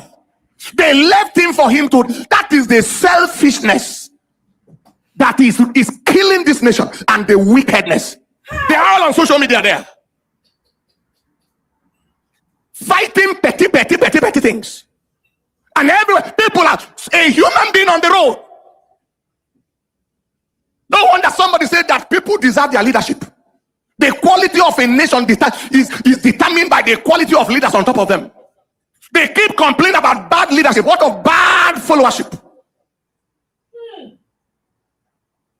I couldn't recover from it. What am I saying? Is it not person they are killing? So people are driving. One day we traveled and we're coming around Gwagwalada side. I saw a young girl wrestling with a transit driver. Everybody was passing. I told our people, stop. We passed already. When I saw it, I said reverse. We reversed. They packed. I said, let's go and rescue that girl. What's happening? And we moved. What's going on, transit driver? Why are you intimidating the girl? Long story, make sure the story, it was settled and rescued. But not our generation of human beings. Self-centered, self-focused, minding their business to the detriment of the life of a human being. This will be a shame of a nation. Kai. That video shouldn't go anywhere. Yes. Where somebody is on the road being killed. Number 6 question. And I rest and we pray. When will valueless, worthless, senseless killers in the name of religion be instantly apprehended and rapidly prosecuted? Come on. If they need to set special courts, because sentence against an evil work is not executed speedily, therefore the heart of the sons of men is fully set in them to do evil. The killers of Yelawata, we haven't heard whether anybody, I don't know, maybe you have heard, whether some people were arrested and some people prosecuted. We haven't heard. But I want to say that in the name of Jesus, it will not continue. For this Angwarukuba massacre, we are waiting for the people to be arrested. We are waiting for the people to be prosecuted. And it is not going to be a secret prosecution. It will be something that will be done for everybody to see that we have a nation that is serious. A serious-minded nation with serious-minded leadership. It is time for us to say enough is enough. You don't wake up and kill people and then they go. And then nothing happened. They are also listening to this. Nothing happened. Nobody arrested, nobody prosecuted, nothing. Then tomorrow the mad people come again. That devil is a bastard liar. That devil is a bastard liar. It is time for every agent of the devil. And in all fairness, where we find ourselves did not start with the current leadership of the nation. It started longest time. 20-some, how many years ago? But there should be at least one leader all of these years that will say, not under my watch. Enough is enough. Enough is enough. Even if that is what I do and I am in power for one day, I am all right. Let history record that I stepped in and I wiped out the devil and returned Nigeria back to a secure nation. Just was the headquarters of Oyibo people when we were there. Because they like the weather.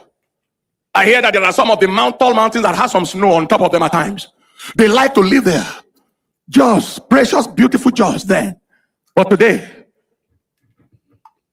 devils and their agents turned it into a blood field. Are you hearing what I'm saying here today? We are going to pray. And I want everyone to pray with a heart cry and to say, Lord, enough is enough in our nation. Enough is enough. But how many of you are in agreement with what I just said? That those who kill people from now forward should be brought to book urgently. Urgently. It should not take 2-3 weeks, highest a month. They are brought to book.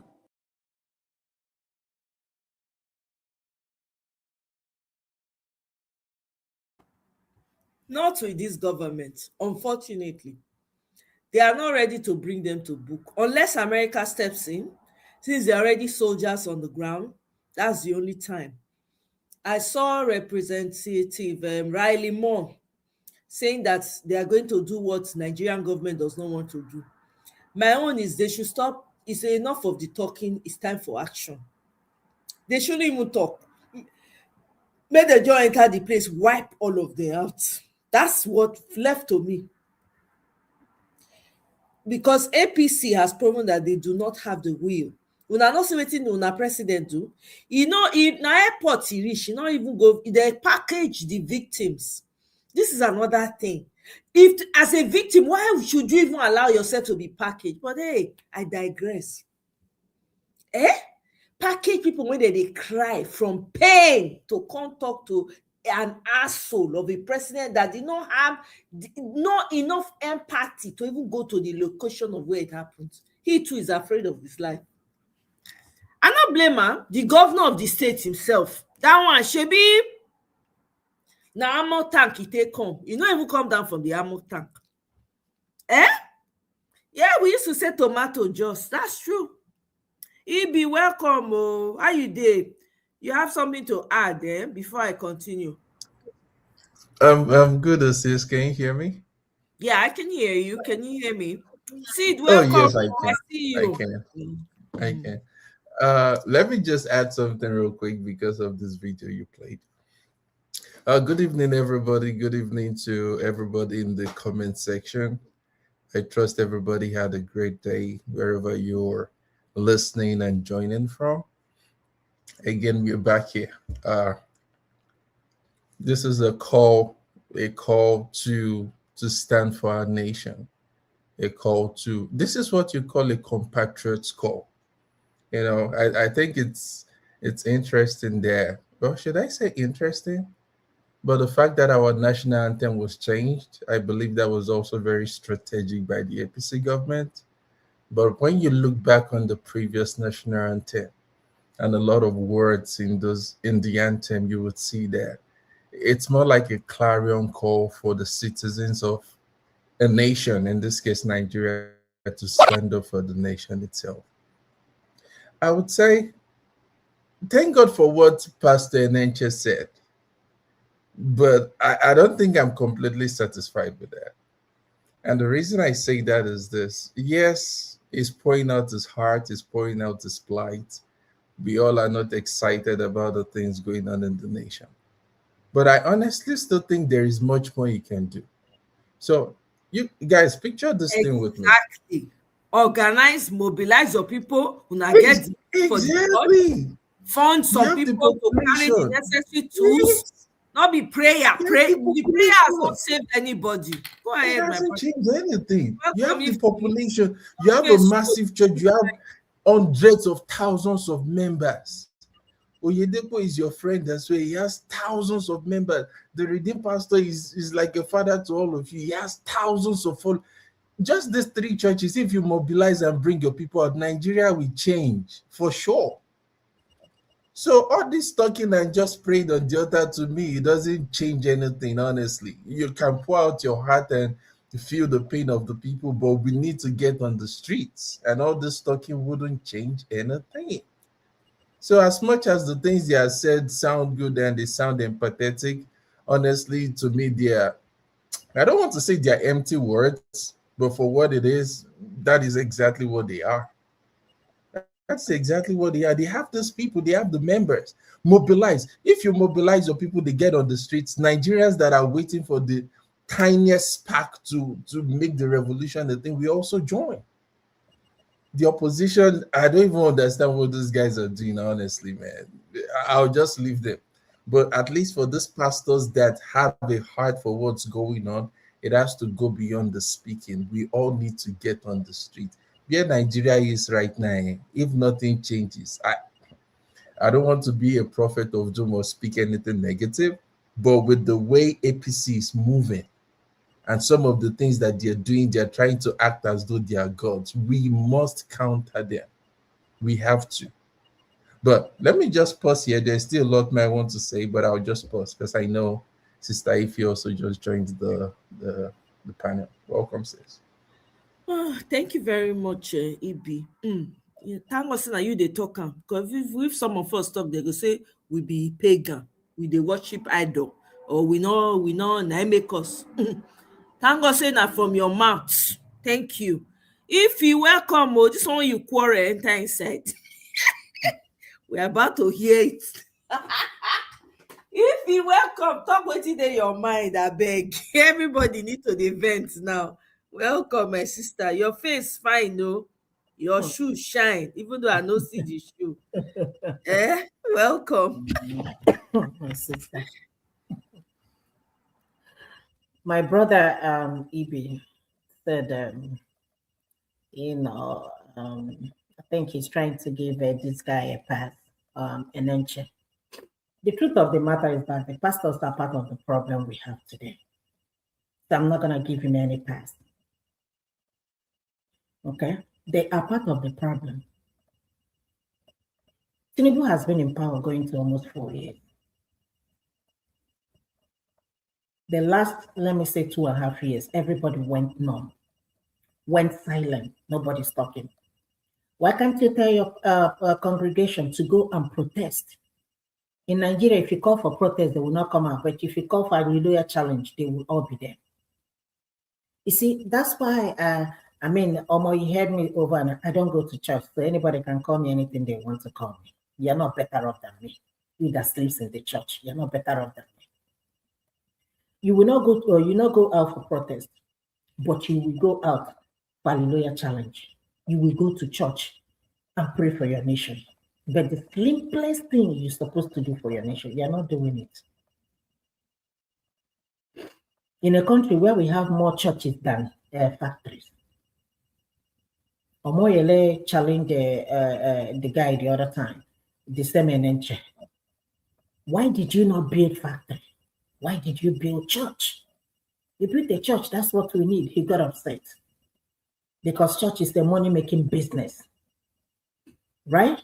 They will buy a land from they're supposed to use to build industry and build a church, and you go in there and be praying and asking God for a job while you are sitting or standing in the same house that used to be a factory. So they are part of the problem. They all protested during Jonathan. All of them. Today, all of them went silent. For those of you going to church, deceiving yourselves, because that's what I call it. I keep telling you people, there is no God that will come and fix it. You can pray all you want. I will never pray for Nigeria. I will never. Why should I pray for Nigeria on war ground? A whole group of people were massacred. Your president was concerned about electricity that is not in the airport, meaning that he doesn't give a F about anybody. I will only stay 10 minutes and I will go. He shouldn't have come at all. He should have stayed in Aston Rock or stay wherever, because I don't understand the essence of this thing he told them there. He should have said that to them from Aston Rock. He doesn't need to come to Jos and just tell you people there is no light at the airport, as if it is the fault of the state government. Because he has solar in Aston Rock. He has waved goodbye. And you people say that this person is a president? And somebody opened his dirty stinking mouth, Cubana chief priest or chief, whatever he called him, said that word, and said that they're using this to spoil president's birthday. So birthday is more important than people that lost their lives. Just minding their business. My only happiness is death can meet you anyway. You don't have to be in the church, in the mosque, or in the marketplace. it can meet you anywhere. We don't have no more conscience. No conscience at all. How did we get where we are today?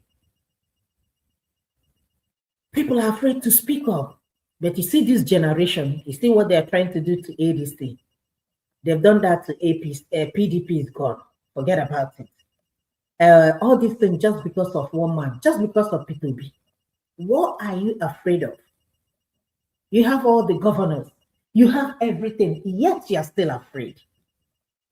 What Tinubu is trying to do is what the Tanzanian president, the female president, did, so that there will be no opposition.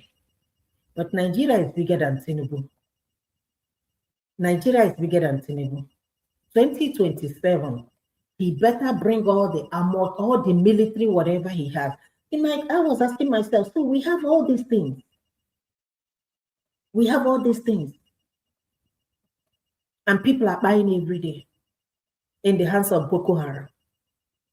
I was watching the video yesterday when Abba, I don't know if you remember that youth copper that was kidnapped a few months ago.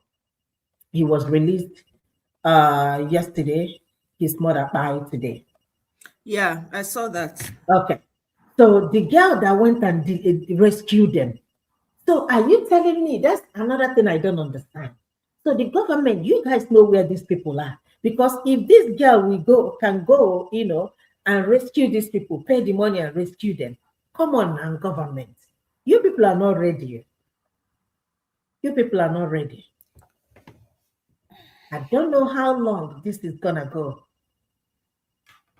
I don't understand why Tinubu honestly went to Jos. I don't know what he wanted to do. There is no compassion. There is no empathy. He should have been in Aso Rock and sympathize with them. Because he coming to Jos, he said, this will never happen. Very soon, another one will happen. It's just a question of time. When and where is what we don't know. Is there any week that we don't hear anything? Is there any week? Literally, these people are buying people every week in Nigeria. They approved a budget of $6 billion under 3 months, under 3 hours for you. What are you doing with all this money? Two things. The only thing I said to myself, either he's trying to get as much as he can get in case if he doesn't come back in 2027, or he borrowed this money so that he will continue to bribe people that he can bribe in other parties, in order to make every party, make sure P2B doesn't get any party. That's what he's doing. If you know that you are innocent, if you know that you have governed well, if you know that you have done so well that all of us will say yes, go for second term, why are you afraid? I've never seen this. Is Nigeria, the government, the country has been captured. The same way Lagos has been captured for over 20-something years. That's what Tinubu is doing. But again, only if Nigerians let him, allow him. If they allow him to do that, then he will do it. Now he's feeling the pressure. People are stepping up. He's stepping up his game. People are stepping up. He's stepping up his game.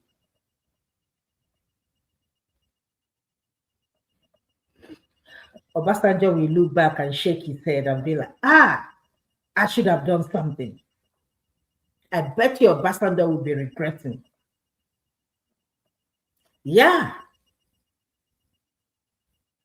So anybody telling you or any pastor coming now to criticize, come on, they all need to shut the F up. All of them. All of them. I'm not going to clap for anybody. Country is burning. You people are busy holding crusade and performing miracles. Useless miracles. There is hunger in the land. People are hungry and angry. Nothing is moving. Huh? There is no electricity. There is no gas. There is nothing. Absolutely nothing. The prices of goods are all skyrocketed.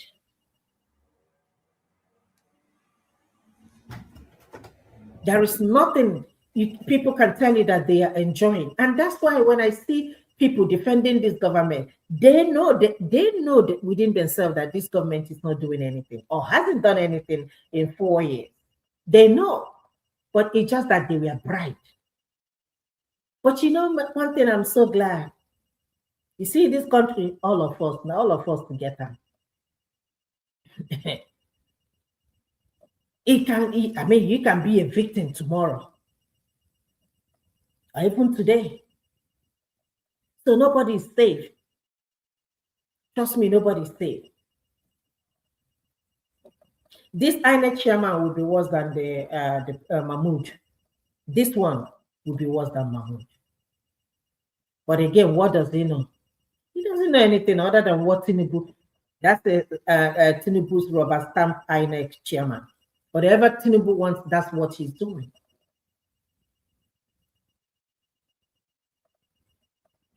That's what he's doing.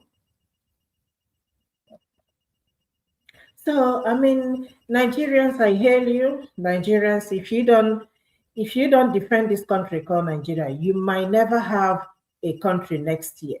If Tinubu gets into power in 2027, you cannot even say hello on the street.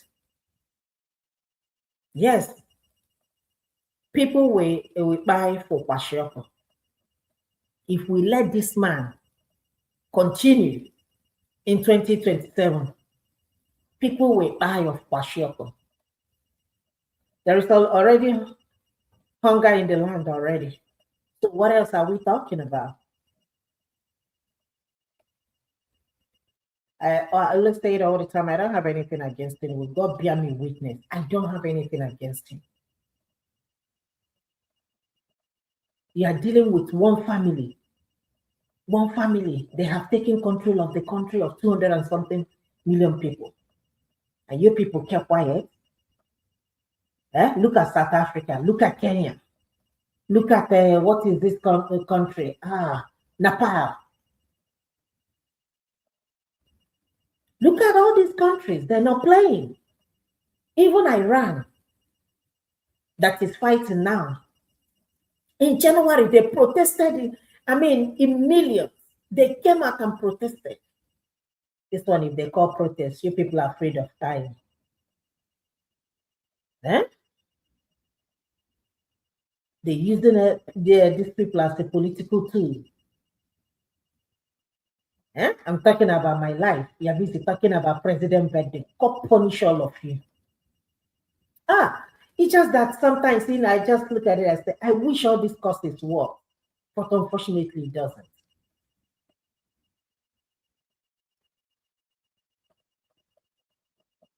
How much can you have? They have stolen so much. Tinubu's family might be one of the richest people in the whole world. That's how much these people, how much they have stolen. Somebody was online, I saw one comment defending, the person was complaining about the convoy. This is as if before we doesn't have a president's sons and daughter. This is my first time I seen a president's son more active than the president. The person made a comment that Sheikh is living his life on Nigerians, our resources. The person defended him. He has been rich even before. How? Tell me one company that he owned. One. If not Lagos money, tell me. Tell me what business. If you can show me one business or one company that he owns or built or running, if it's not, Lagos is their company. But that's not my business because I'm not from Lagos. But one thing I want to tell you is that sooner or later, they will be liberated. The only thing still holding Lagos is Tinubu. Whenever he buys, or they will still, Lagos, my goodness. People are afraid to even run for election in Lagos. Sheyi will be your next governor, by fire or by crew. His father will be the president. His daughter will be the whatever of Yalanoja, of the whole Nigeria, one family. They should name the country Tinubu country, West Africa. Why are we still talking about Nigeria? Eh? In my language, we always say, this rain that we rain or that will beat you. When it will rain, you see this thing that is happening. It's just a question of time. It's just a question of time. People are tired. People are exhausted. Everybody is getting it here and there. I'm glad that, somebody like Tunde Ebnot has not been bought. I am glad that he's still standing. Even the people that were bought, they're not even speaking anymore. They're not speaking anymore. If you watch, it's just people, just the citizens, they are the ones that have been, talking. City girls movement or whatever. City whatever. It's like they have calmed down. Because you can never, there is no way lie can overshadow the truth. It's a question of time. Now everybody's seeing it. My sister, I don't have anything to say. My uncle, then they just went to Nigeria, and he texted me and he said, "This is such a horrible experience at the airport." What did he say? He said, "Yes, I did, but very unusual and unpleasant experiences. We'll update you." Huh? I have my co-worker, he's going on the 17th. She's going for a missionary walk in Imo State. And she was asking me, what do I have to know before I go? I am antsy. I am anxious. I was in Ghana last year. It was such a pleasant experience. So somebody told me about your airport. I said, no, don't worry about it. They're not going to do anything. Eh? We have, after Haiti, we have the second worst airport in the whole world after Haiti. Look at us, giant of Africa for mud. Eh? Trump needs to leave the war that he's fighting with these people and come and liberate us because we're in bondage. He needs to leave them and come and liberate Nigeria as a country. This thing that was his name, whatever in bondage. That's where we are. We are currently in bondage.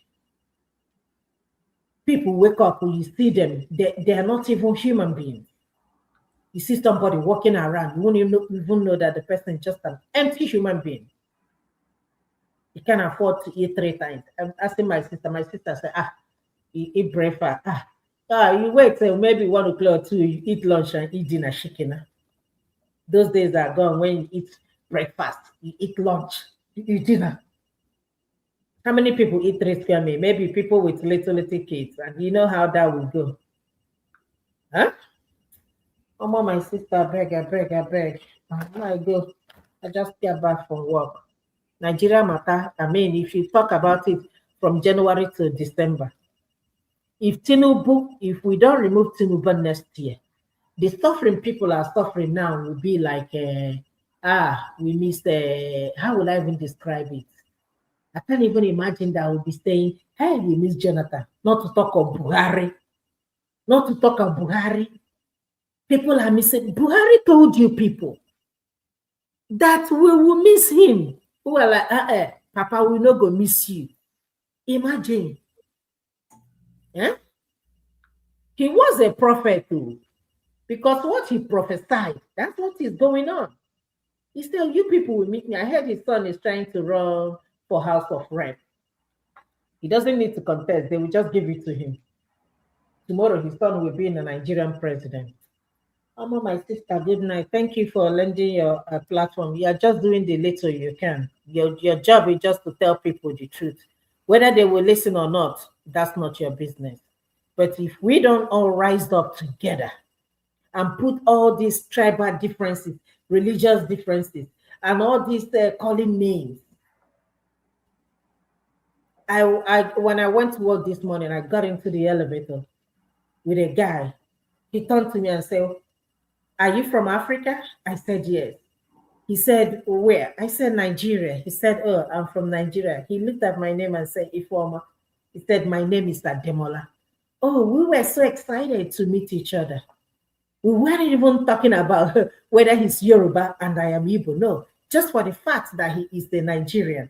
I was so excited. But when it comes to politics, that's when they will tell you that this is Yoruba, this is Igbo, this is from the north, this is from the south, this is it, just to divide you. And Mumu people, you people will fall for it. This election is not about me, but I so much love my country. Tinubu told you that power is not served a la carte. You grab it, snatch it, and run with it. That's what he told you. And that's what he's exactly doing for the second term. The first tenor, I didn't see him campaign. This second tenor, he doesn't even want to campaign at all. I promise you that Tinubu will not travel all the 36 states. He cannot. Because the problem of Nigeria, he's not healthy, number one. The problem of Nigeria is bigger than him. He just wants to remain in power. Very soon, our country will be like Cameroon. Cameroon, they never see their president until election. They don't even see him during election. The man is 90-something years. He lives in Switzerland. That's what's going to happen to us sooner or later. Watch. If we don't put a stop to this. Sister, good night, I beg. Thank you very much, Ifi. I think my own is I'm looking at everything, and I'm in a way I'm kind of Tinubu has made it so that Nigerians are beginning to understand what's going on. That's what I'm happy about. Nigerians are waking up. Twitter has been on fire. And people are coming out tomorrow to protest, even though they have already militarized the INEC office. They say they don't care. They tell everybody, say, let's kukuma go and buy. How many people would they buy, Steph? The whole world is watching. The whole world is watching because people are so much interested. Exactly. The whole world is, why I thought it's supposed to be peaceful. Why are you bringing out your military tank? They protested here in America. Did we see any army? So that's why I'm happy, because Nigerians have really woken up. I won't lie. I've been on Twitter. Twitter is a place to be, especially with stuff. This is where you get direct news from there. Nigerians are not finding it funny. Everybody is activated. People are activated. It's not the time where people used to talk in silos. 2022, 2023, even those of us that were new to this whole Nigerian election thing, people were still acting ignorant. People were doing no concern me. Now you have young people. Secondary school age people, even primary school, talking about election, talking about what the APC is trying to do to the ADC. It's not going to be the same. APC will be shocked. Me, I've been saying it's war in 2027. Either I have said that I don't see an election happening in 2027. I've said it there here. might not be election. That I don't see an election with the way APC is going. If you are taking it the trajectory that they are, and INEC does not back down, and they are doing whatever they are doing, we might not just end up having an election. The country will just be shut down. I think that's what they will be talking about now. I think the opposition needs to be saying there will be no election. Let's get it. Boycott, there will be no election. The funny thing is that the ADC, they did their world conference today. I wasn't impressed, but I digress, right? I wasn't impressed. I say, well, maybe because they are old, so they are talking very softly. I don't know. I wasn't impressed. I needed action with, strong voice coming out and talking and sending a threat back to APC.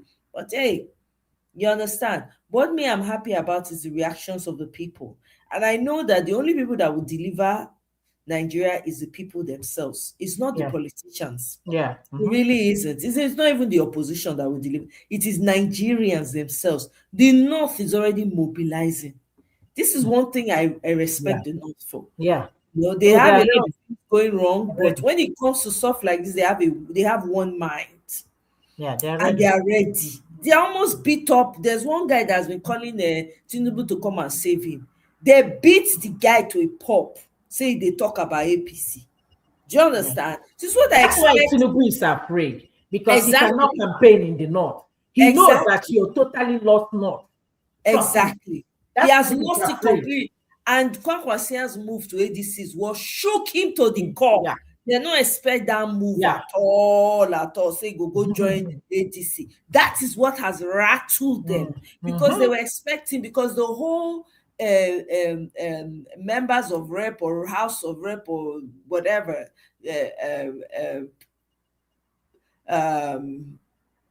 House of Assembly members and the rest of them that they have, they've all collapsed their offices and have moved to ADC, and many more are. Buba Galadima's daughter, that one just right. I have tried. I am tired. This is my resignation from APC. People just from the north, they just the resignation just they fly for Twitter. They are tired. People are, I mean, see, Nigerians are tired. Yeah. Nigerians are tired. So I'm liking what I'm seeing from Nigerians. The opposition I'm not really impressed by them, but I like what Nigerians are doing now. Nigerians are waking up to realize that, look, this is it. Edo State, they protested. They say, let every other state come out and protest.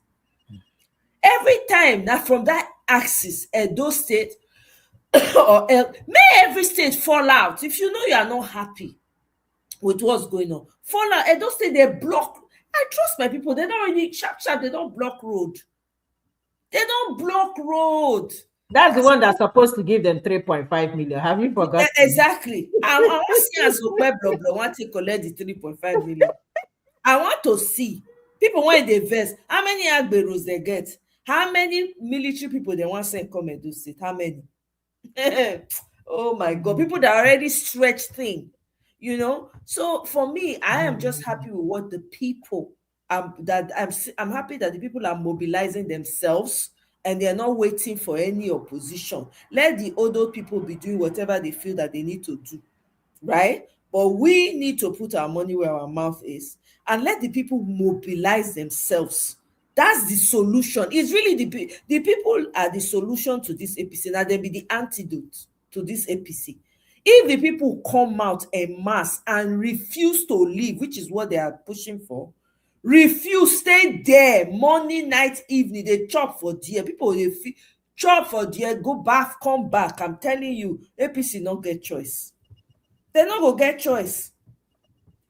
Because the opposition can only do so much. Yeah. This one, they want to drag them, go court now. Before you know it, they happen, they already have the court. They already have the court. Yeah. So which judgment do you want to get? They're not going to give you any judgment. I trust my northern brothers. Exactly. They're not going to play.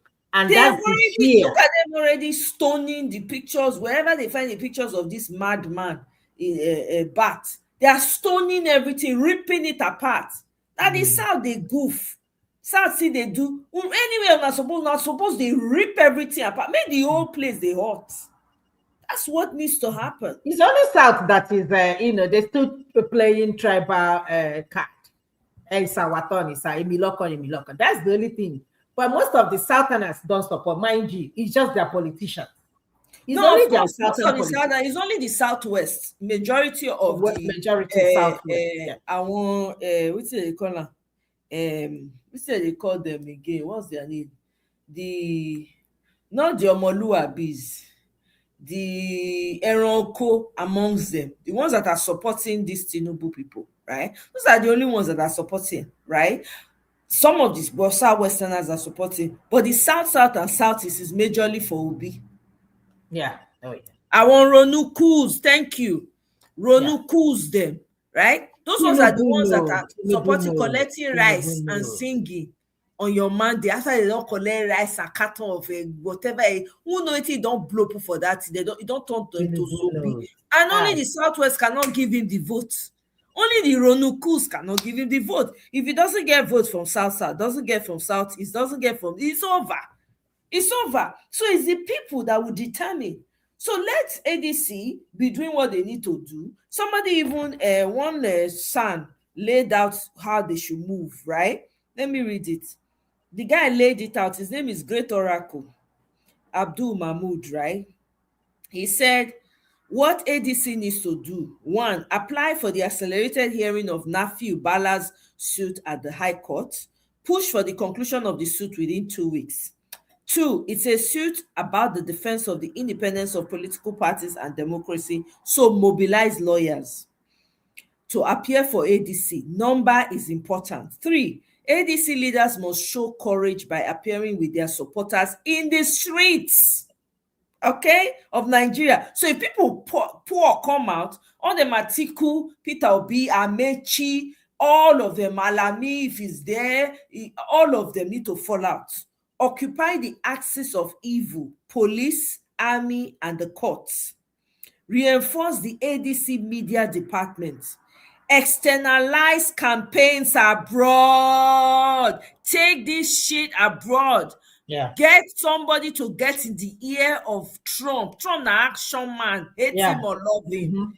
If you push and do the necessary, the man go, I trust Trump for that one. Make sure you get there. Externalize campaigns abroad. This is start with their senators. Yeah, these people that have been, talking about it. Exactly. So that they can talk about it and debate about it. Ted Cruz, get in touch with them. Tell them that the country is burning. Exactly. 7, targeted weekly SMS by ADC supporters directed at principal officials of INEC. Deploy, number 8, deploy sustained legal and constitutional pressure. Challenge any action of INEC, challenge it. Just tie them up with lawsuits, basically. Challenge any action of INEC challengeable in court. How many are these people? Imagine hundreds of thousands of Nigeria just come out. Just 100. Eh? You think they cannot overwhelm the whole country? They will. If a critical mass they will overwhelm. Out. Let's 50,000 come out and protest in Abuja. All of them will run away. I think Nigerians are tomorrow we'll see, because tomorrow they're coming out. Number 9, build a broad-based opposition and civil society coalition. 10, leverage public opinion through disciplined messaging and mobilization. 11, shape the pre-election narrative through data-backed advocacy. Spotlight early signs of INEC bias. 12, build a united opposition front around electoral demands. And 13, ring fence the party hierarchy against infiltration and internal sabotage. Limit sensitive information to need to know circles and respond swiftly to signs of compromise to prevent moles from undermining strategy or leaking plans. My dream is to see the rise of a strong, disciplined, and credible opposition capable of rescuing Nigeria and Nigerians from APC nightmares. I'm telling you, this guy just lay him out. Now, son, I think he's a son. Someone can correct me if Abdul Mahmoud is a son, no, but I think he is. But the man has been fighting. He's been fighting for Nigeria for the longest time. You're going to ask yourself, where is the NBA? Right. Yeah, NBA when they don't buy people for pockets. Oh. If ADC can mobilize, I'm telling you, if people pour out tomorrow from every state, like fill your streets, I'm telling you, these people they don't get choice. Because I like conversations that are going on, especially on Twitter. You can tell that the people are really getting more and more agitated. I can't count the number of Twitter where people say, "Oh, I bet tomorrow we go out." There's no need. If we stay here, they're going to kill us anyway. What's the point? Yeah, I'm seeing a lot of that, which was never happening. It was not happening. Let me share some videos with you guys. Let me share. Let's go back to these videos really quickly. Okay, we'll listen to this mama. Me, I like this mama. Kurubu, you are a failure. Kurubu is a failure. Anybody where they support all those ABCD is evil. Demo. you know, be better person. See now, until then they kill Christian. Since your Sunday reach yesterday, they know they kill small one. Now, Kurubu don't start again. You know 1 year whether people they die. Me, I no vote for Kurubu. Nobody vote for Amo. But ABCD. If you they talk word of Kurubu, they go they do fertilizer. They know they meet woman for 5 o'clock. Men are asking me as in Nigeria go test settle. Now me they ask Kurubu, you know good though. Person fed that this supposed to before you come oh.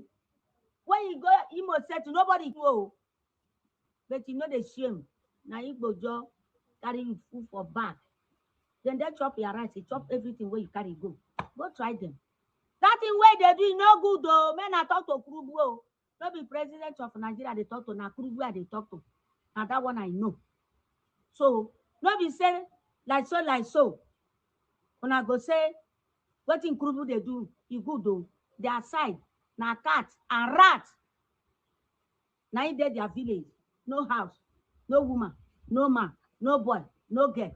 Kurubu still carry and come. Because out of money, now they say yes sir.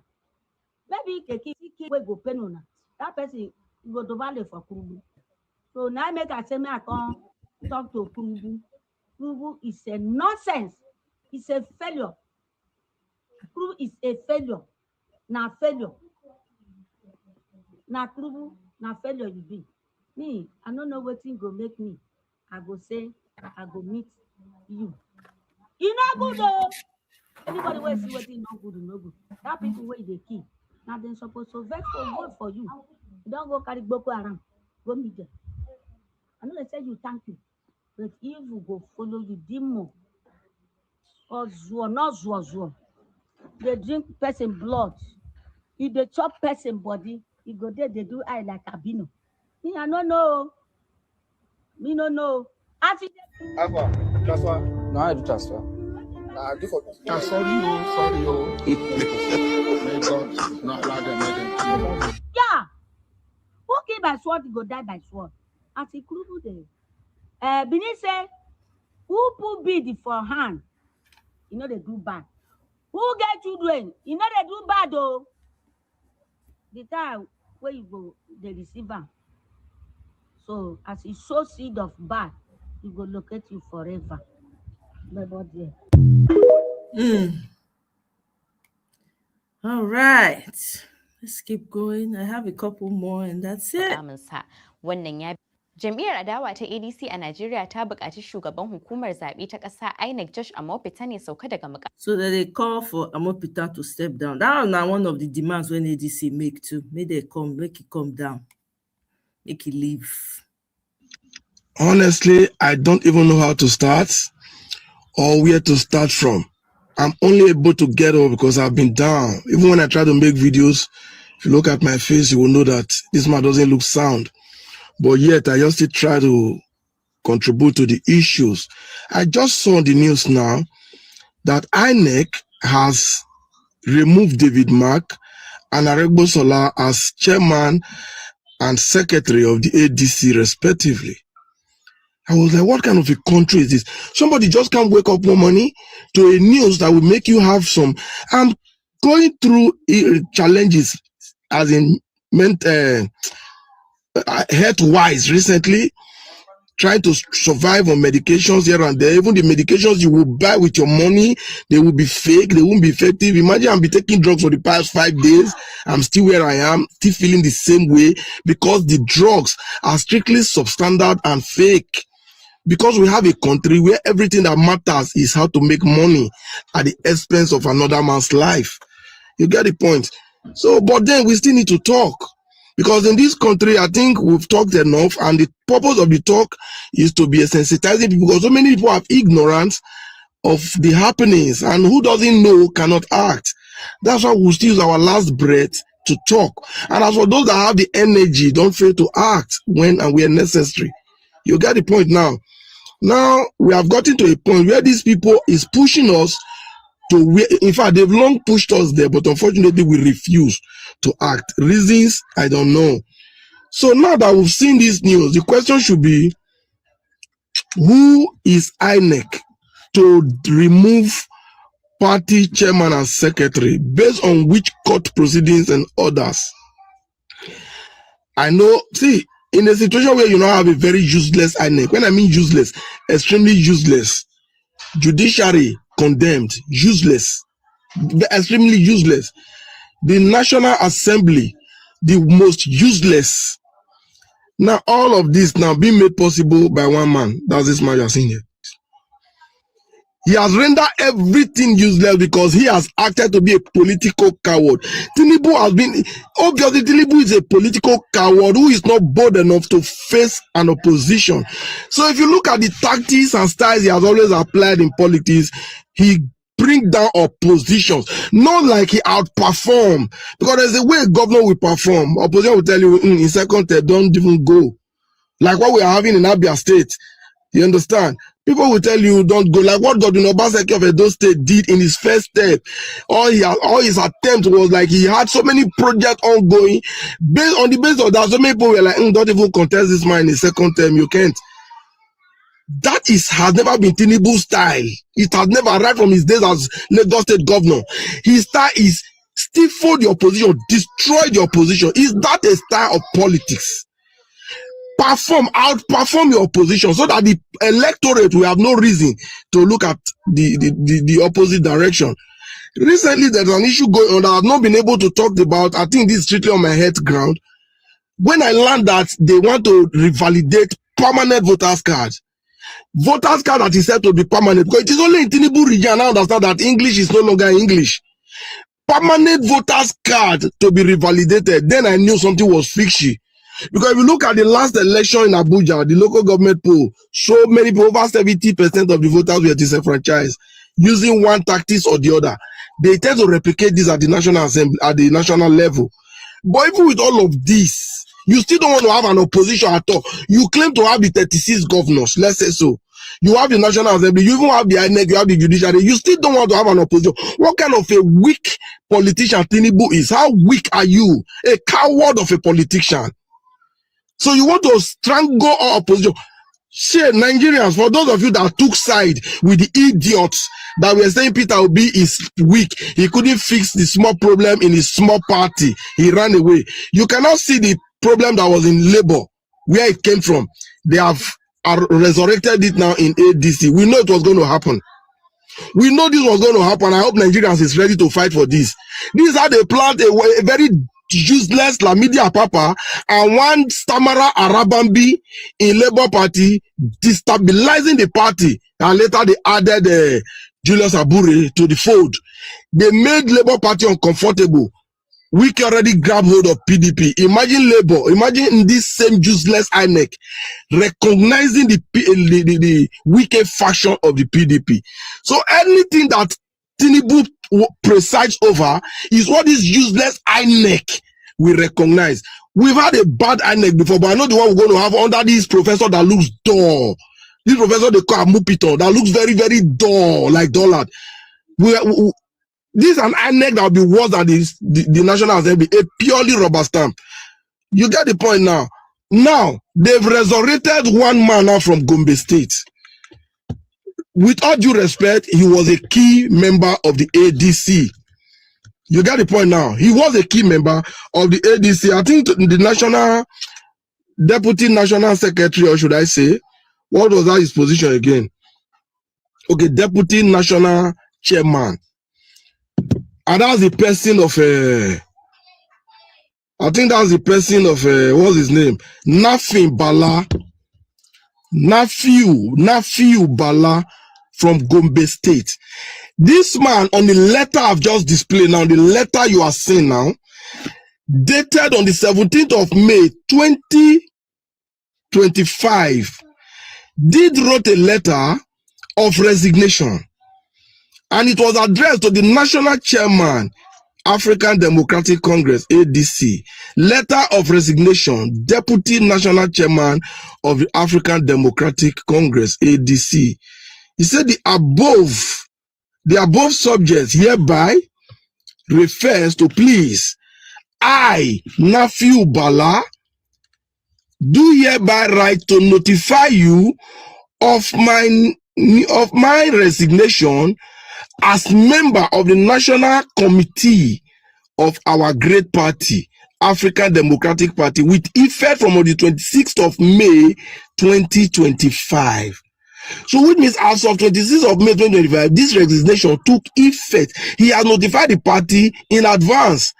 He said, my resignation is to make way for a smooth and effective coalition and restructuring. My resignation does not in any way mean that I am abandoning the party.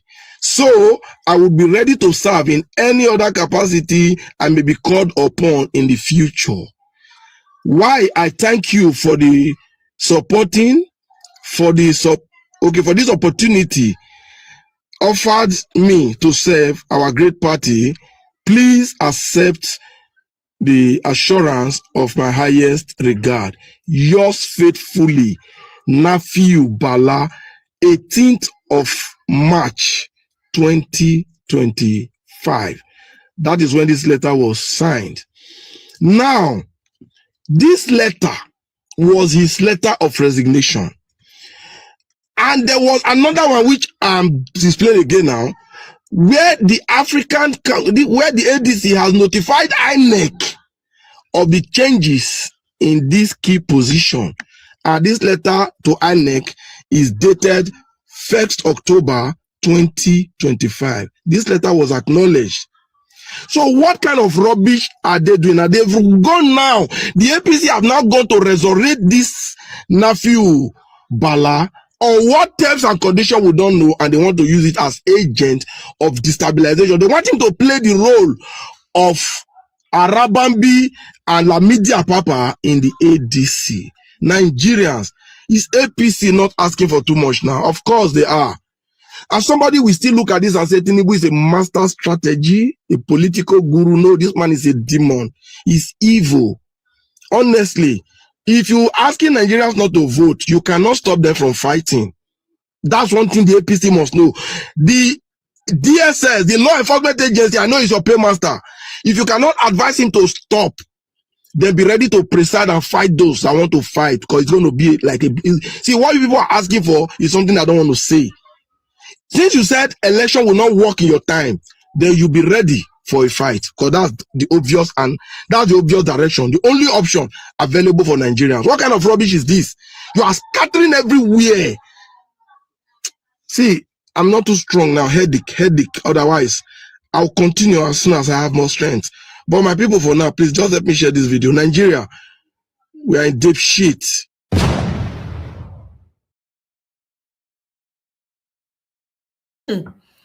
Hey, well, I'm happy. Now more Nigerians are waking up. Now that one really concern me. Me, ADC, they like me, they not take advice. Shehu Abubakar, this is an article son. He says, guys, so far it's largely been social media. As we move into the next phase of action, which is like tomorrow protest, know that it will require steadfastness, sacrifice, perseverance, and courage to face this tyrannical government. They won't accept to leave power, so they have to be forced out. May God be with us. So they prep themselves. Dear ADC family and friends, yesterday, the Independent National Electoral Commission, INEC, in response to recent court rulings, said it has ceased to recognize the David Mark-led caretaker committee. They went further to say they won't recognize any faction until all matters in the courts have been decided. As is expected, I have been inundated with calls and messages seeking my reaction to INEC's latest position. How did we get here? Did hundreds of our so-called political giants just commit political suicide? How did they get sucked into this quicksand? Let me tell you how.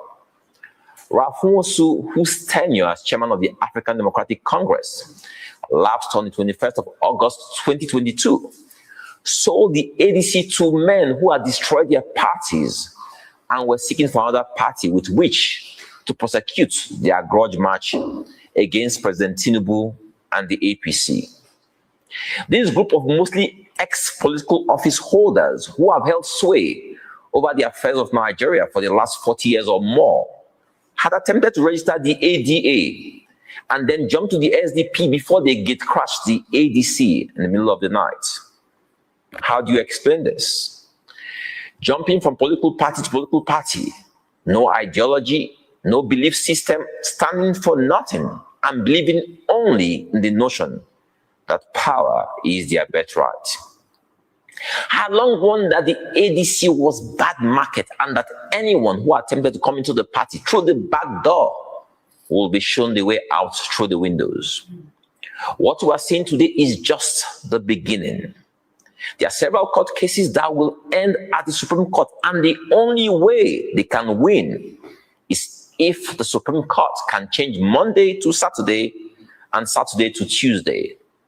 But again, this is Nigeria, where anything and everything is possible. So, all those of you who join these geriatrics because you seek to contest for positions in the 2027 general elections, I regret to inform you that the actions of these men have rendered any political aspiration through the ADC a non-starter.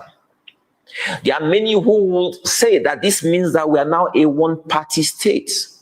And my immediate response is that we have the PDP, Labour Party, NNPP, AAC, SDP, ADP, ABGA, Accord, and many other parties out there. So why the ADC? Why the African Democratic Congress? These men who attempted to hijack our party had already concluded plans to conduct congresses where forms that were hitherto sold for 50,000 naira would now be sold for 500,000 naira, all in a bid to disenfranchise the poor party faithful who originally held those positions. Are they saying that ordinary Nigerians who they consider poor are not good enough to hold party positions in a party where these big men are? They have long told us that they seek political office to better the lot of the masses. Yet, they can't be in a party where the masses hold sway. I will now answer the myriad questions that I have been getting since yesterday with this statement. I have now accepted that these old men are truly masters of the political game. For them to come into the ADC knowing that there's no pathway here for them means that there's a conspiracy between these men and the APC to make a fool of us all. This is the only plausible explanation. My only consolation in all this is that you can fool man, but you can't fool God. God win. Thank you, and God bless.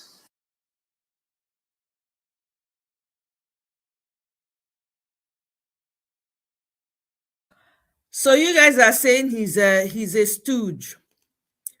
If you say na political too, see, you say na Hope maybe doesn't want to play to galleries, a stooge. This na another mumu wey send them go meet their ancestors. That's a lie to maybe you are useless. Oh my God. Okay. He has exposed himself as a Tinubu too. It's always about the money to these Agberus who pretend to speak Pako English. There is nothing he said. They are useless. Okay. Blessing, I mean, no then. Okay. Mona no verse. I don't they see comment, they enter. Hey, Gbelebe. All right. When I hear waiting Falana talk, this one, they hold their own. Anyway, Mona, listen. With Gani Adams. Because the law has said, thou shalt not interfere. But I say that is not enough. The Independent National Electoral Commission, headed by a senior advocate of Nigeria, issued a statement yesterday that based on the intervention of the court, ABC, we shall no longer recognize you. And you know when a political party is not recognized, its members cannot contest election. I say that INEC is wrong. because the order granted by the court is grant an injunction. Status quo ante bellum. You know, they use such terms to deceive us. What that means is before the dispute, before the state of the war. So who was in charge before that fellow went to court? So they did not. Do you understand me? Yes, sir. But that judgment, that ruling has now been misinterpreted to favor the ruling party. You know, when Nigerians say, oh, the Tinubu government, APC is trying to turn Nigeria into one party. No! Our courts and senior lawyers are to blame. And I go to another political party that you don't know about. A party was destroying, a man was destroying the political party, campaigning for the candidate of another party, asking members of his own party to step down for the candidates of the ruling party. His party now said, these activities are anti-party. The federal court said, thou shalt not suspend or expel him. He shall remain a member of that party. Continue to destroy the party. The same man has said, our party has no candidate, presidential candidate. You understand? We are making this analysis not because APC, PDP, APC are better, they are best of the same family. But you know, the Nigerian people must be allowed to choose among the oppressors who will govern them. What Nigeria is doing is a replica of what is going on in African countries. An election has just taken place in the presidential. Many of the potential president grand candidates are either in jail house or in the Senate. Do you know what I mean? Opposition members, candidates are being killed.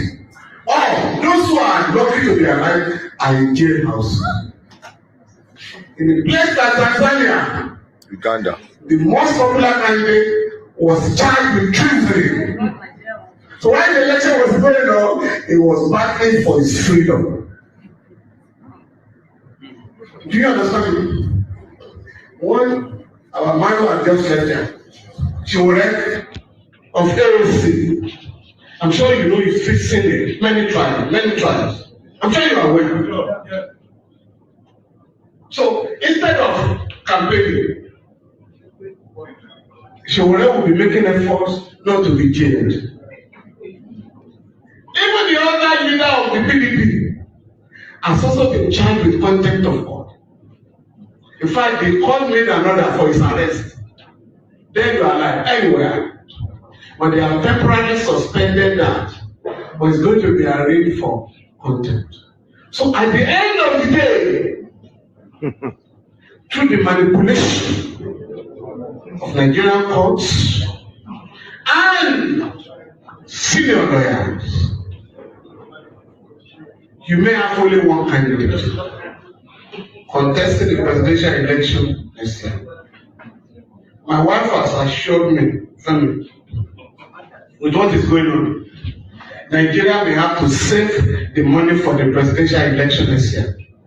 Because the way our courts are going, there will be no other candidate to challenge the candidate of the ruling party. Will you allow it? No. Will you allow it? No. Now, therefore, you must identify. I did tell you one. Labour Party. Labour Party. The fellow that destabilized the Labour Party. The police carried out an investigation on them. He was indicted for fraud and forgery, but he has been amnesticized. Thou shalt not charge him. I'm talking of Julius Aburi. He's a senior lawyer by you. So please, when we live here, we must be organized to challenge the forces that are making a mockery of the democracy that we fought for. Many people were killed in the process.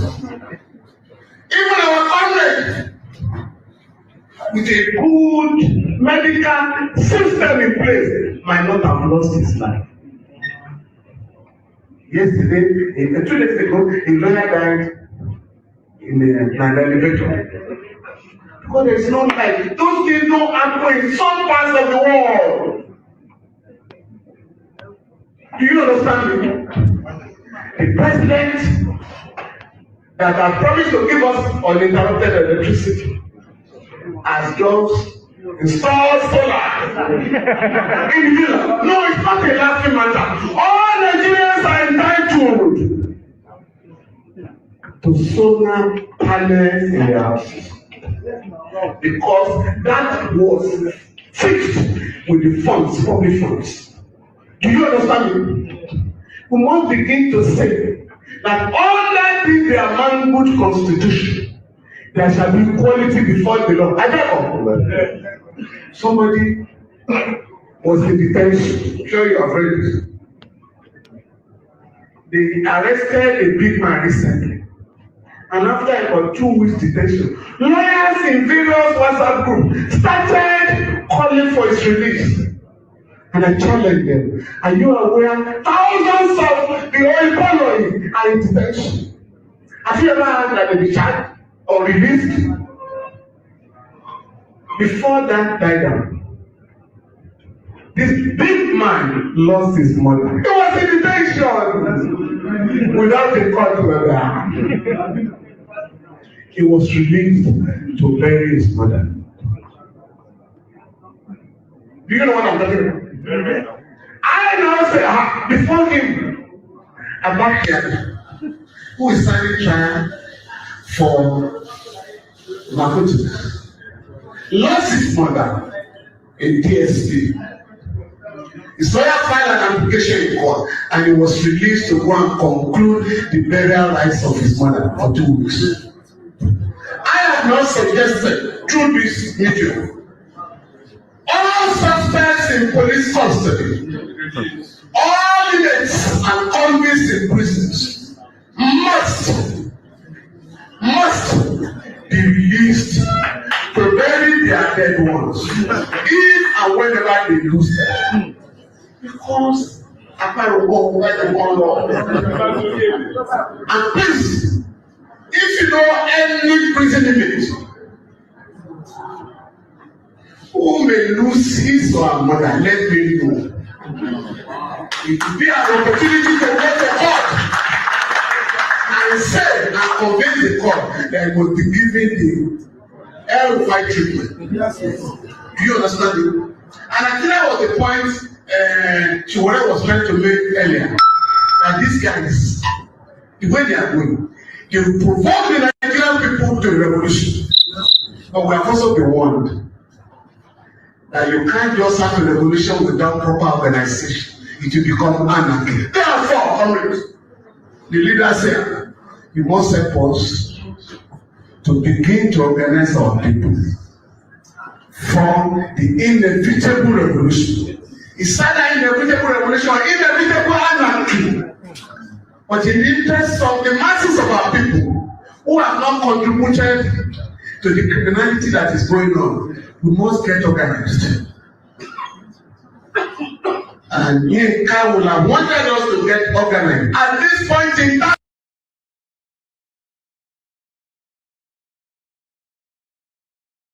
okay. I have something else by, I think his son, Abdul Mahmoud, great oracle. He says, pay APC in its November 2014 coin. Kene, welcome. What should be done? 1, Obi and supporters should hold ground at INEC. Kwankwaso and supporters should hold ground at the police headquarters. 3, Atiku and supporters should hold ground at the defense headquarters. 4. Amechi and supporters should hold ground at the National Assembly. The rest of us hold ground across Abuja. Rescuing democracy is a task that must be done on the streets, not online or by Bolaji-esque ADC press statement. Our country is perilously walking back to 1983. Bats beware, beware. Geo says no more. Okay? Rotimi, your papa head not correct. Your generation head not correct. Your children head not correct. The ones when you get now, the ones when you go get. If you even get now, if you not get, their head not go correct. The ones when they come after them, their head not go correct. Your entire lineage now, people when their head not correct, now go they littered. Now they go they littered the people where their head not correct. Your grandpapa compound is a compound of mad people where their head not correct. Okay, Mr. Bibo is a welcome. I see you have entered the studio. Are you able to speak now, or should I proceed with my videos? Yeah. Good evening. Good Can evening. you hear me? Yeah, I can hear you. Do you want to speak now, or should I proceed with my videos? Yeah, proceed. We got more videos to talk about. Okay. You know, I just hearing what Mr. Falana was saying. You know, and I in a way not happy because we remember him 2012, 13, 14. Okay. Wait up. We can't hear you again, no. Yeah, carry on. I said carry on. Okay. I thought you were saying something. Okay. All right. When I first arrived in Nigeria, I arrived to ambushes in Miango, people being killed right by military barracks and checkpoints. Ezekiel was burned and 50 people killed. Since my time in Nigeria, I cannot come here and not experience killing. People ask, how was I so quick to go to the scene there in Jos? When people are massacred 10 minutes from your hotel, it doesn't take long to go. I could walk to the scene. And so we see killing. So you walked there. Are you not afraid that you could be killed as well? I drove, but I had no fear because I knew that at that point, Christians were there. The Muslims that came in, they had killed those people there innocently. And I knew that the scene was still tense, but it was calm because I knew that if something were to happen, you have 500 Christians sitting there together. We'll be unified. These attacks are clearly planned. It's not just simply ambushing and killing one people or two people, but when you look at Barkinladi, you look at Pokos in the villages when they attacked on Christmas Eve, you have thousands of fighters that attack in unison, countless villages all at the same time. This is not just some random criminality if someone decides to take their gun that they have with a shotgun, whatever it is, and go to a village and just kill somebody. This is war being waged on people. And I know Frank talked about war. If there's no war in Nigeria, what is happening? In every state, you have security forces deployed everywhere. In every state, you have people that are being killed, both Christian and Muslim. And if that's not war, what is war? War is at home right now in Nigeria. Forget talking about anywhere else in the world or Iran or the Middle East. Right now, people are being massacred across Nigeria. Even in Kwara. I was in Kwara to go rebuild Woro village 3 weeks ago. That's why I came to Nigeria, to rebuild for primarily Muslims. The chairman, the governor, and security forces, they said no. They said it's a little bit too risky for you right now to build. I haven't heard from them. But we went there. Muslims were killed. They came in the night and they destroyed everything. They even just blew up a bomb recently in Niger, in Zamfara, and Sokoto, all these places. You have hundreds of fighters that are coming and killing people, killing villages, burning and stealing and taking over everything. How is that not coordinated?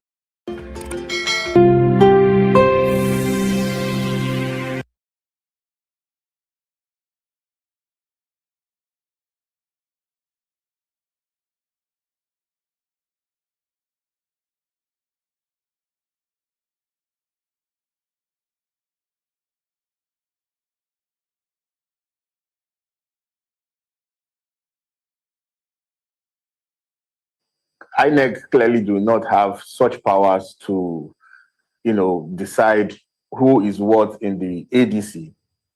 let alone decide to delist or derecognize Senator David Mark and Arebeshola as the two arrowheads of the ADC leadership. And so for me, that was, an intellectual irresponsibility on the part of INEC, because there is no part of the Constitution that states that INEC has the right to interpret court rulings over a political party. And that is one. And secondly, if you look at that ruling by the Court of Appeal, it states that the party should maintain status quo. And what is the status quo? What is the status quo before the NAFIU, went to, instituted that case at the lower court, the trial court? The status quo remains, which is Senator David Mark is the rightful chairman, and then of course Rauf Arebeshola as the secretary of the ADC, and that is the status quo antebellum. So I do not understand, and I will never understand where INEC derives such powers from to begin to decide or interpret court laws. I mean, these things are beyond Nigerians, and Nigerians are asking the question: where have you derived such powers from? So, as far as we are concerned in the ADC, and as far as, of course, majority of Nigerians who know the undertones, the political undertones of what is happening are concerned, we know clearly that there is no crisis in the ADC. There is no faction in the ADC, except the one that Professor Amikutan's INEC is trying to create for the ADC.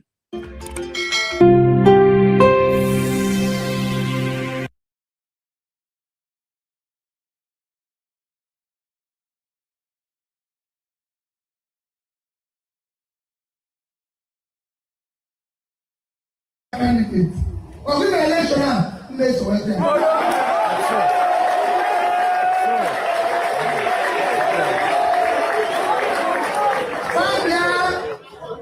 They have 30 governors, they have everything, make the election be free and fair. That's all. We're not asking for anything. Take way back. Because we're going to go with our own go. I do the election. Now, I will invite you. I'm on your boss, you can attend that. You will wish you would have when you go now. Oh, good day. I don't want to go to now. What I have up with you, Nigeria, kind. What are you making? I don't want to let you be. If I know your name, what am I monopoly of rascality?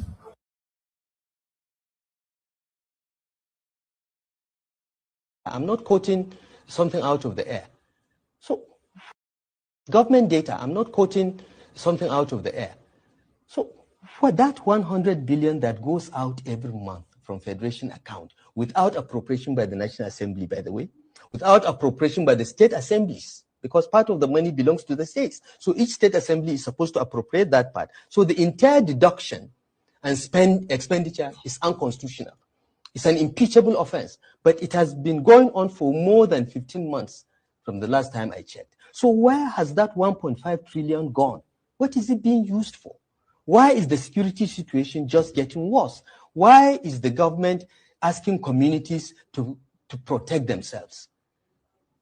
Look, well, President Tinubu's government has felt woeful. Look, beyond, if you asked me in 2022 or 2023 when we were campaigning that things will ever be this bad, I would say that you are mentally ill. Very briefly, because we're almost out of time.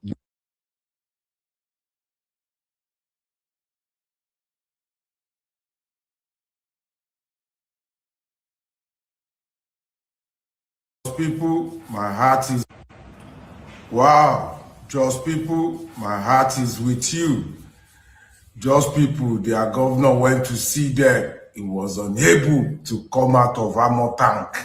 Fear they catch him with all his security and security votes. He was unable to come out of armor tank to even hold them, hug them, or talk to them.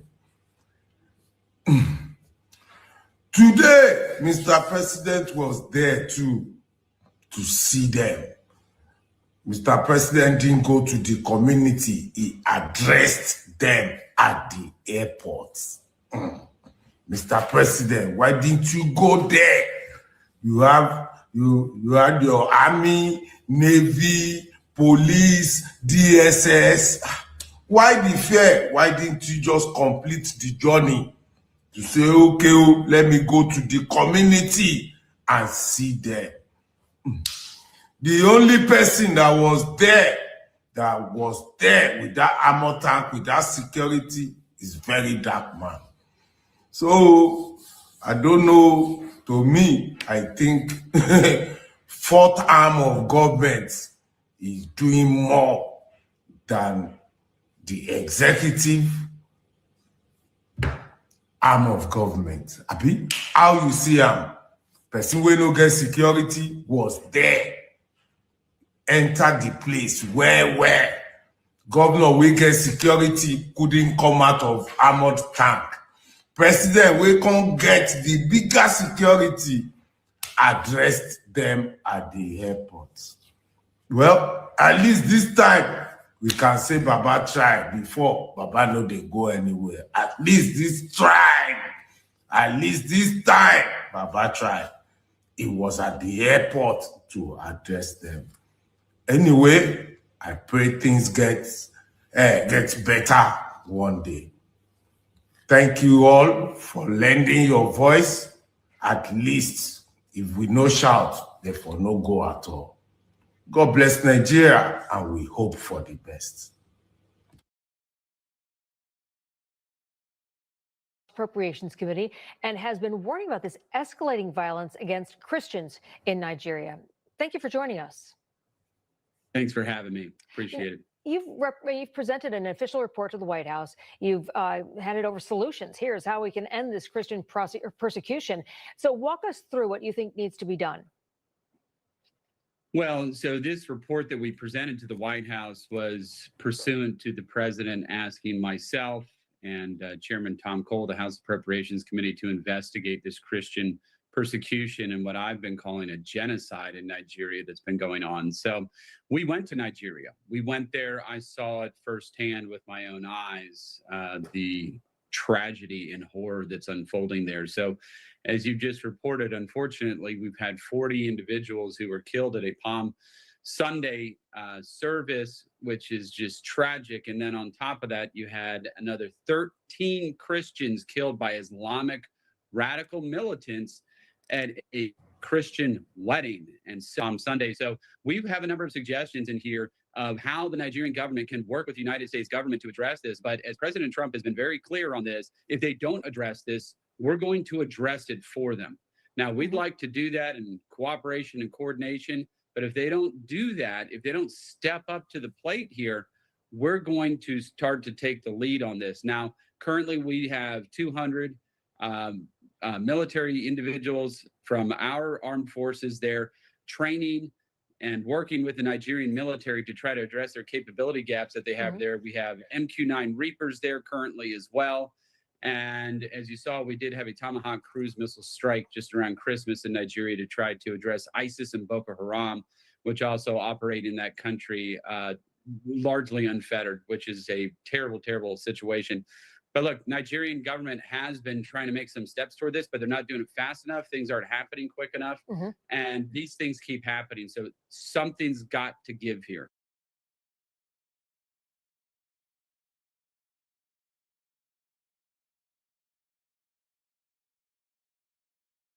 Know what happened today in Jos Plateau. If you know what happened today in Jos Plateau State during the state visit of President Bola Ahmed Tinubu, you have no reason to like this guy. This guy is all shades of wrong. This guy is all shades of barbarism, all shades of wickedness, all shades of pettiness, all shades of insincerity, lack of commitment to governance.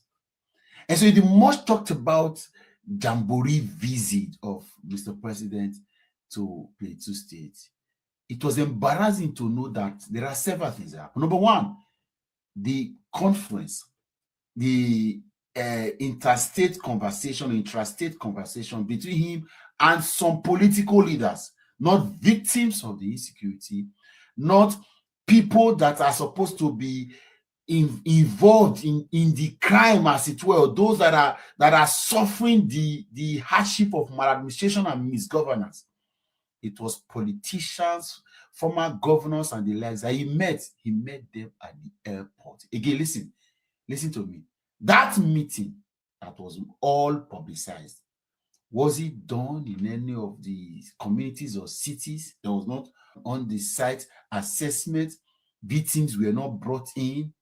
Bola Ahmed Tinubu met the governor and his people at the airport reception in Jos Kpaing State. And that was one. The governor in his own speech, don't forget that there was a moment in the live video where the governor was making a passionate appeal and bringing to bear the situation in Jos. But Bola Ahmed Tinubu will choose at that time to be having conversation with the APC national chairman. It is on record. It is on video. You can go and check. But now let's talk about the video aspects that would irritate you. So the governor requested that Bola Ahmed Tinubu should at least see how he can meet with the victims.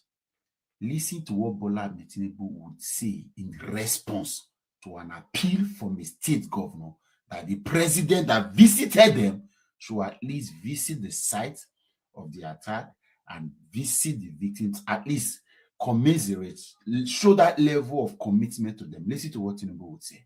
Thank you very much. Please be seated. You have no light at the airport, and I have to fly back within the next 10 minutes. To you leaders, I've had this. To the victim, there's nothing I can give you, whether money in millions, but console you and promise you that this experience will not repeat itself. The people of Plateau did not matter. The victims did not matter. What Bola Ahmed Tinubu came to do was politics. And if you think that wasn't disrespectful to victims, enough scores of persons, a more publicized presidential visit to show solidarity, to show effort and all of that, the president would rather use the opportunity. Instead of dealing with the problem, he rather used it to be looking for political patronage and support you. One of the significant moments in this that is now being talked about is the fact that President Tinubu had to ask a former governor, Jonah Jang, that he wants assurances and support. Again, not assurances that Jonah Jang will rally with the government on bringing down the perpetrators of this act, to stopping the insurrection and insecurity and the dastardly violent crimes against innocent, harmless Nigerians. It is assurances and support of whether he's going to support his re-election bid. If you think I am joking, listen to Bola Ahmed Tinubu. Listen to the shameless President Bola Ahmed Tinubu asking for support less than 1 week that innocent Nigerians were killed.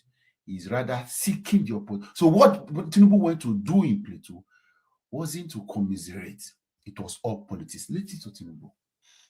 Another past leader whose name has occurred repeatedly.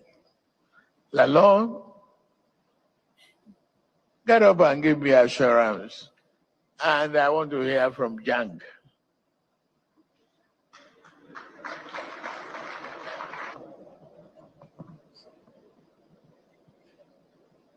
Your Excellency, our beloved President, Ahmed Bola Tinubu, GCFR,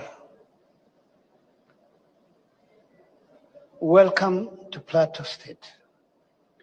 We still believe we are a home of peace and tourism. And by the grace of God, we shall continue to be. Mr. President, I want to confirm, joined the Bongom Jos and our executive governor on this special request that we should meet you in Abuja and we'll be able to talk heart to heart and find real solutions to these problems. I went through it, Daria went through it, Lalong went through it. The fact that, again, it is stemming, it has started trying to leave the villages to get again to the township. It's a dimension that I want to say. Your Excellency, I think some people want to sabotage these coming elections. And by the grace of God, will not allow them. You're doing a fantastic job for the nation. And some people think they want to spoil it at this last tail end of the first tenure. By the grace of God, you'll come back to accomplish the work. At some point, when are we going to tell this man, call his bluff down and tell him clearly that you are a misguided, misdirected misfit? Who are those people still supporting this guy? Who are those people? Who is this? Is this a king or is this a president or a king or a monarch? Who is this guy? Who is this? Who is this? Who is this embarrassment of a person? If this guy still makes sense to you, are you a bastard?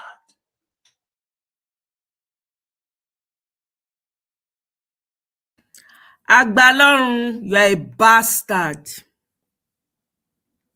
Agbalorun Aremu, you are a bastard. Now your mama I blame. Your mother, now I blame. When you open her leg, may your papa inject poisonous sperm. You when they suppose you stay do menstruation. You be bastard. Go and find your father.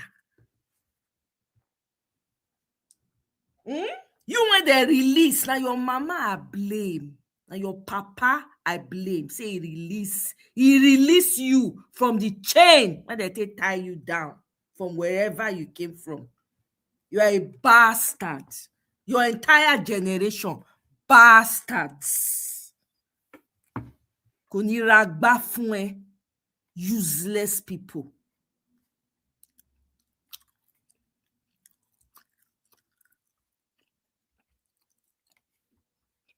What exactly is in this cap? I dey ask you, this cap where you dey see, waiting there inside. Why it be say people where you see say that they reason normal before, immediately they start wearing this cap, they know they think well again. No wonder that Ebola once said that once you start the support APC, say your thinking don't turn upside down. And that exactly has happened to Dan Ebola. Because the same thing where Dan Ebola said years ago, this time around, wetin they talk again, they contradict wetin they talk. Since he joined APC, he not the reason normal again. So what exactly is in this cap? What does this cap really represent? Because I never seen them before. If you know, let me know in comment section. Wetin really did this cap? What exactly? They don't blow powder put. I mean that they lose their senses now. That they lose their senses. Meanwhile, protesters here. Protesters tell Tinubu them no to fear. We know they fear. That thing wey make am win election. Let us see as he win election, won't suffer us. We know go green. Tinubu dey on major lapses. Tinubu na lapses man. They won't suffer all of us. But we no go green. Green youth. They continue tomorrow. Get a gun. Nigerians, go and get a gun. forget any purchases or investments you want to make at the moment. Just go and get yourselves a very good gun. As you can see, your president is no longer interested in securing your lives. He's more interested now in getting his second term in 2027. The governor of Plateau State, in whose state a lot of people were massacred, came to the scene in an armored vehicle and refused to even come down from the armored vehicle. And what did he say to the people to reassure them? Oh, we will bury the dead. Nothing was said about justice. Nothing was said about grabbing the perpetrators of this terrorism. Your chief of army staff is more interested in quoting you the prodigal son in the Bible than in apprehending the culprits who are massacring our people every day. I tell you sincerely, go get yourself a very good gun. It is the greatest investment you can have now. Because as it is, we are on our own. Yep. The middle belt is decimated as we speak. Yep. The southwest of Nigeria, many villages have been sacked in Kwara, Ondo, Ekiti. The press is not reporting most of this. Yep. Because they've been compromised. Yep. We cannot look at our National Assembly for succor. Nope. Because those ones, you know what they are. Most of the governors are fighting for a second term. Yep. And so they are not interested in your security. Absolutely. Nigerians were on a long term. Yep. Go get yourself a very good gun. It is the greatest investment you can make in 2026. God bless you.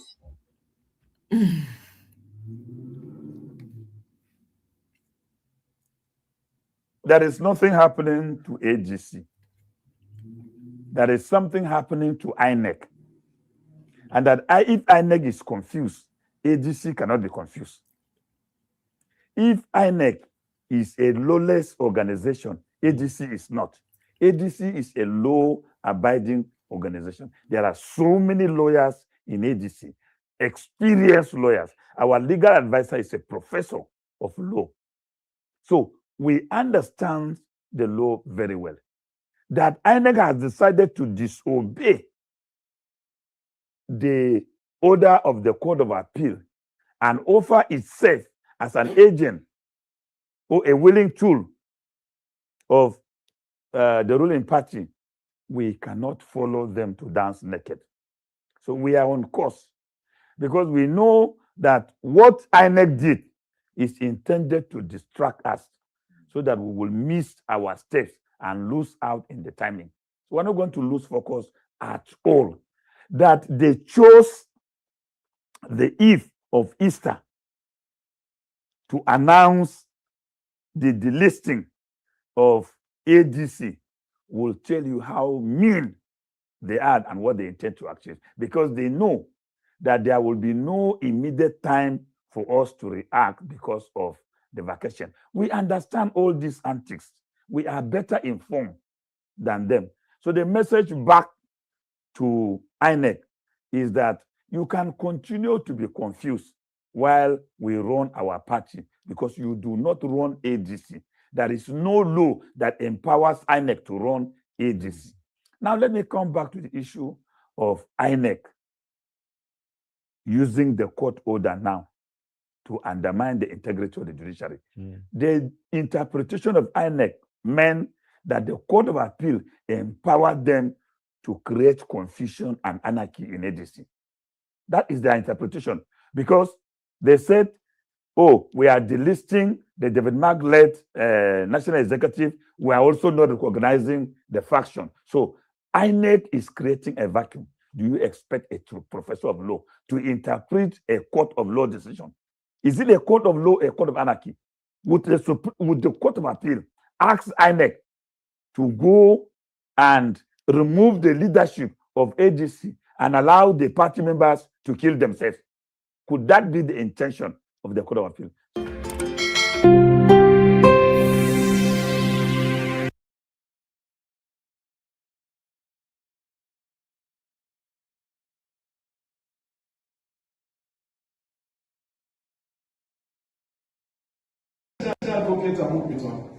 should recall that before him, there have been many umpires in this country. And long after they left, history has been the unbiased, history and posterity has been the unbiased judge of human conduct. So he has the opportunity today to determine whether he wants to be remembered as a man of upright capacity who fought for democracy, or he wants to go down. And he has copious examples of both who have acted in both directions. And so he should know. There are names today you mentioned in Nigeria, and people don't allow your children to pass the door. There are other names you mentioned in this country, and people say, oh, come, your father, your mother was a good person. They should remember that the ultimate judge of human conduct, apart from there are three courts: the court of God, the court of law, and the court of public opinion. One we only know when we die, and when the man is happy or angry, which is the court of God. The court of law is speaking, and we cannot fall when it gets to the happiest level. But the court of public opinion, they are receiving the opinions daily.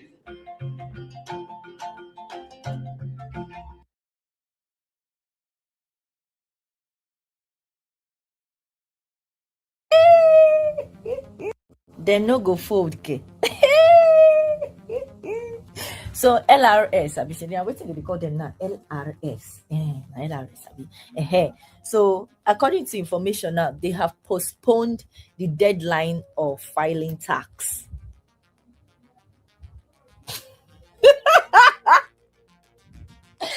Nigerians, make nobody file their tax. Let's see, nobody should go and file tax. Let me just say, see, the best revolution against this tax is for everybody to stay put. Do you understand the kind of fear? Then you know they are so scared to take out any Nigerian money now. Why they postpone the deadline? Fear they catch them.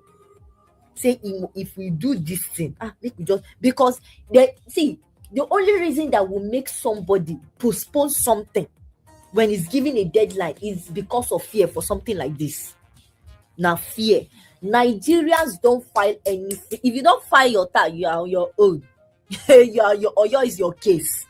Nobody. So the same way I said nobody should go and do any revalidation process for their PVC. Nobody should try it.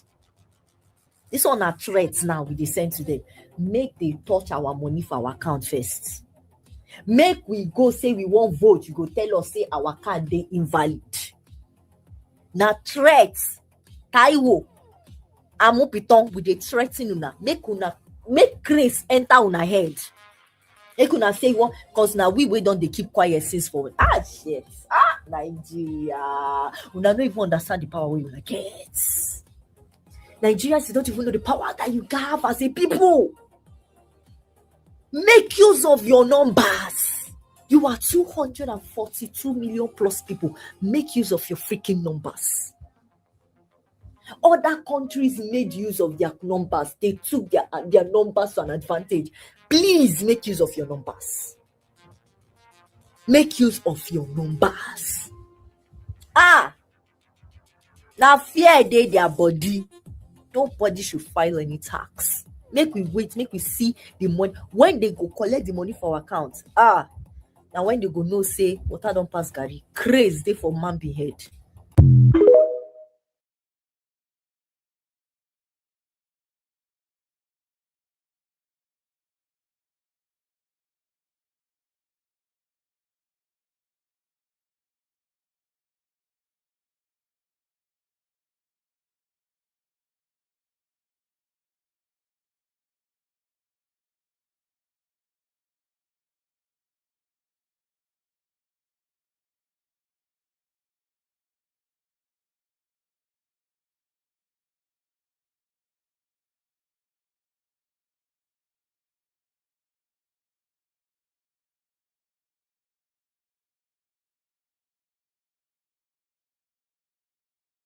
So Tinubu INEC came out with a circular yesterday that they are no longer going to recognize the David Marks ADC, that there's a faction in ADC.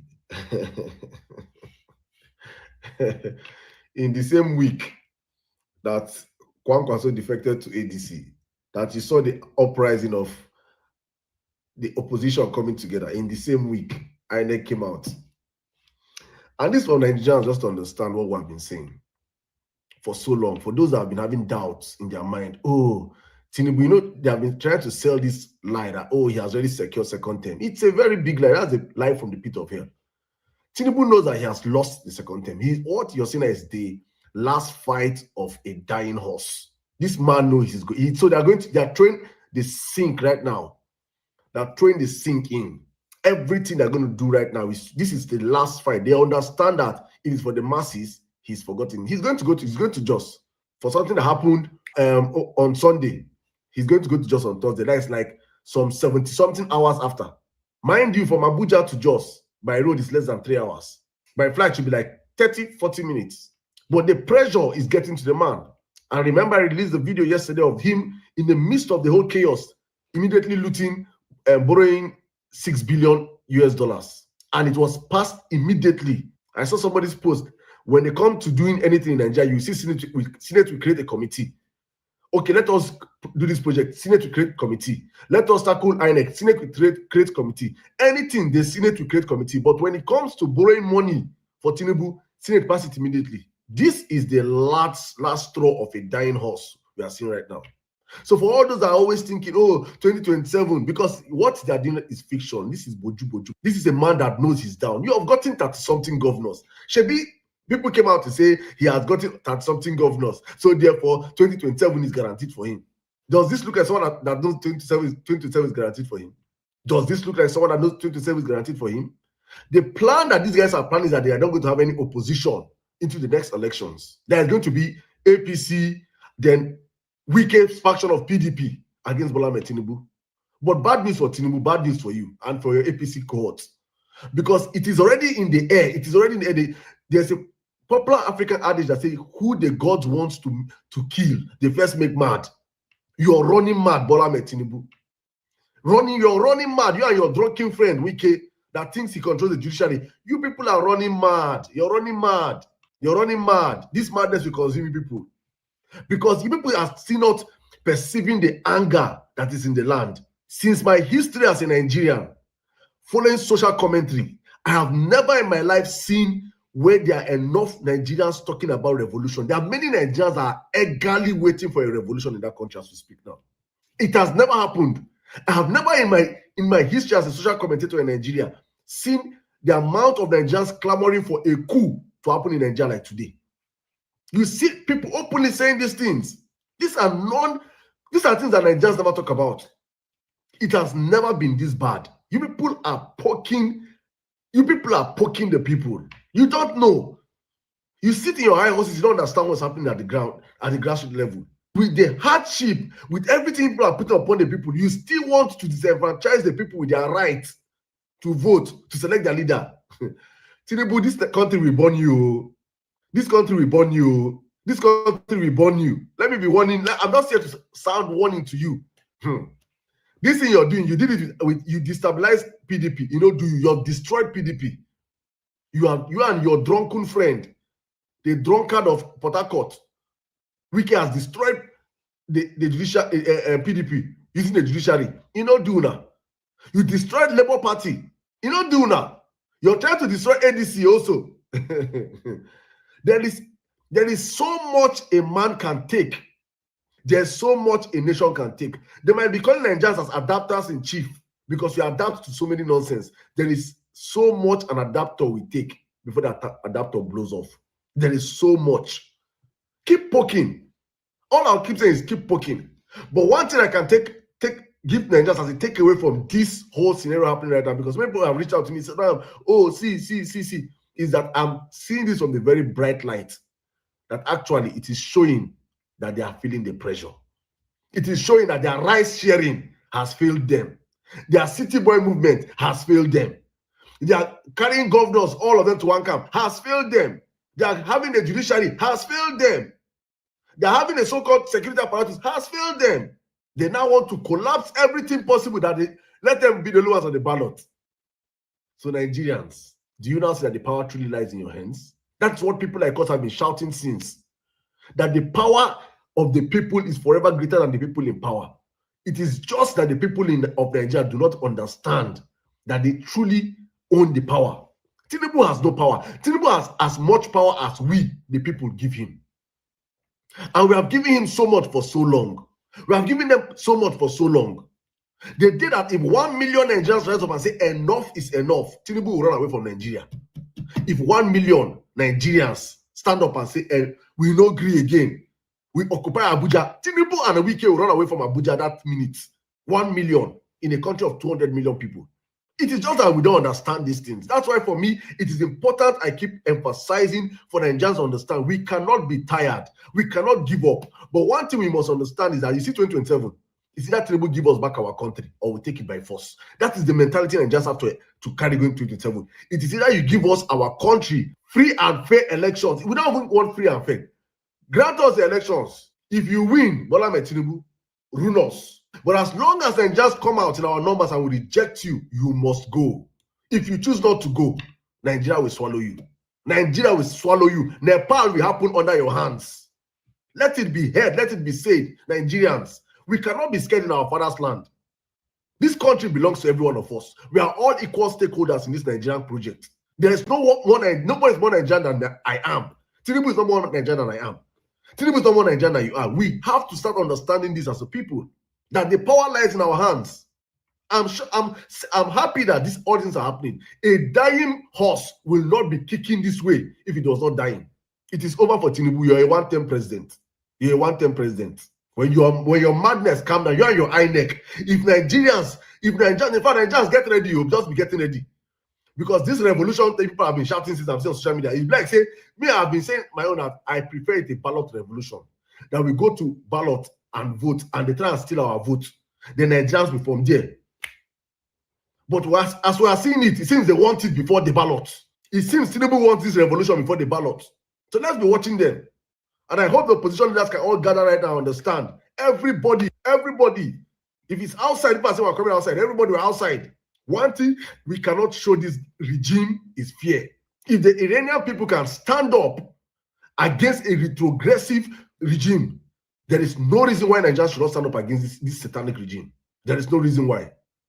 One more time, I say, congratulations to those that have always believed that it is indeed possible that the power of the people is greater than the people in power. This is one more show for me. I'm not worried. I'm not seeing it from any angle of, oh, no. It is me now showing people one more time that, you see, if you are not important as a Nigerian, they won't be doing all these things. If they had already written the numbers to rig the elections, they won't be doing all these things. It is not possible. You cannot rig an election that you're highly unpopular. You cannot do it. That's why they're trying to bring out all these technicalities. I hope somebody wakes up to this. Tinubu, be ready. Nigerians are cooking for you. Be ready. Now, so breaking, Honorable Adamu Musa Kaloma, I don't know who that is, to be honest, has resigned from the PDP and declared for the ADC coalition. So many resignations, right? So many of them are decamping to ADC. He wrote his reasons as follows. Wike sold us, Tinubu buried us, I won't be caught at the funeral. I resign. Woo! Omo, I go save all these resignation letters. Oh, Bula, is it Bala? Gula, is it Bala Gula Baladim or whatever? I can't remember what it is now. Buba Galadima's daughter. He said, I have tried. I am tired. My heart has since left APC. I quit. See resignation in droves. No. I'm very happy. Nigerians are waking up. I can't wait for tomorrow.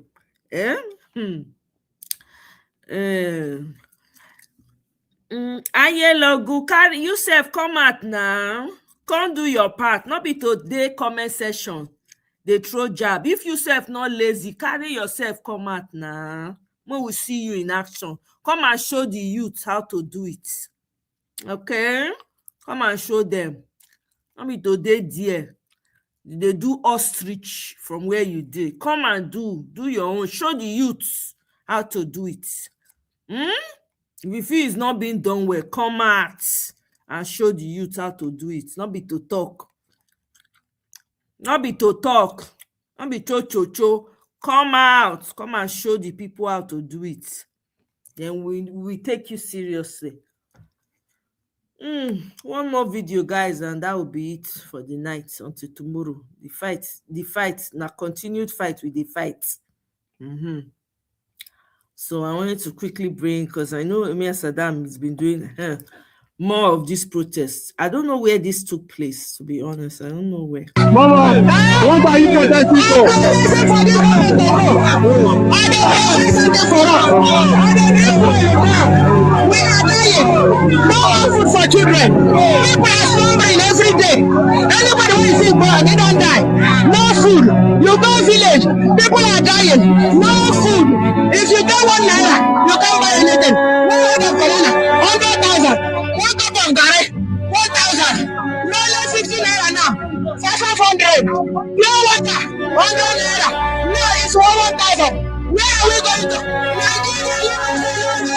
Nigeria, thank you very much. Protesters tell Tinubu them no to fear. You sing this one. So Agnello, I think that's your name, right? Agnello Guterres, yeah. Yeah, where are you? I don't know what you've heard, and I don't know what you're reading. Do you realize a lot of people are waking up and they're protesting and they're calling for revolution? Where are you? You just don't bash into the comment section. Even if you are angry, not many of us they verse for you. Not many of us they verse for you. When they carry, they do morning and evening. We are here talking. Please. If you feel say you're not they talk, say they lazy. They are not lazy. Okay, if you feel that they are, then come out and show them how not to be lazy. After I responded to you like that, you can't be talking. I don't know whether you've buried your face in the sand, and you don't know what's going on. I don't know if you know what's going on. If you knew what was happening right now, you will not make the comment you made. I take exception to that. Because people are really doing the best they can, especially the young people. Don't come and rain on anybody's parade, I beg. The APC-led federal government think they can use the courts, the institution of government like the EFCC, to persecute and prosecute Nigerians that are not within their own party. If they don't stop, we are going to declare war. I assure you we are not going to keep quiet any longer. I won't allow anybody to criminalize me because I'm not in their party. And I refuse to join their party. And I will not join their party. The APC-led federal government think they can use the courts.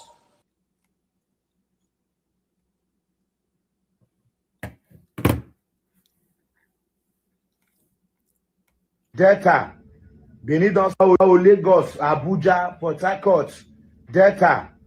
Benin don start the protest. So the hardship is too much. Yep. The hardship is too much. Tinubu need to leave office. The hardship is too much.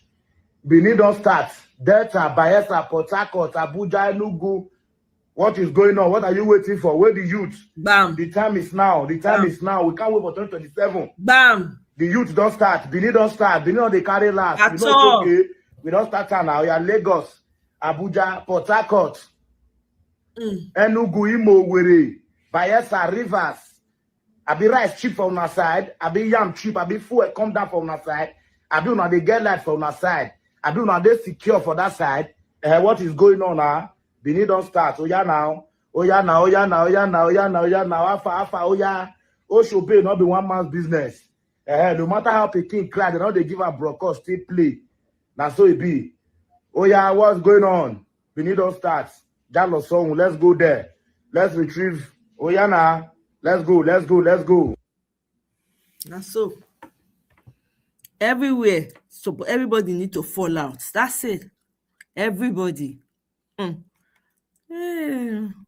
Anyway, my people, Be like saying na here I go end am, but make we listen to After Veteran. listening to the World Press Conference of the ADC leaders, it is clear, like the biblical mene teke euphasine, that the David Mark leadership did all it needed to do, had prepared ab initio before taking over the leadership of the party.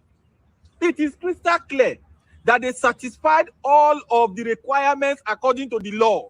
As a matter of fact, the former ADC chairman and the former ADC secretary, to whom the scallywag resigned to, we are here today to confirm his resignation.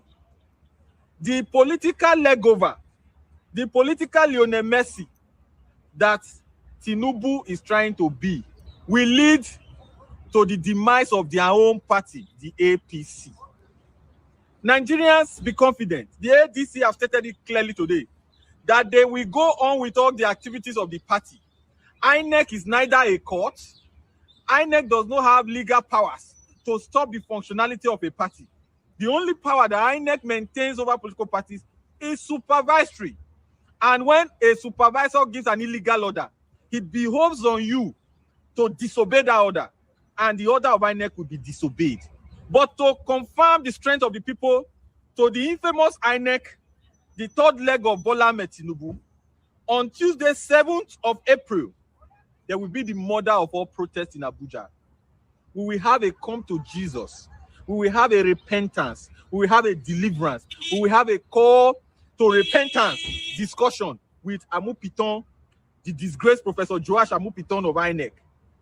If they are not ready to conduct free and fair elections, that we have Peter Obi on the ballot, it is better they simply take that 1.something trillion and use it to construct roads or build schools.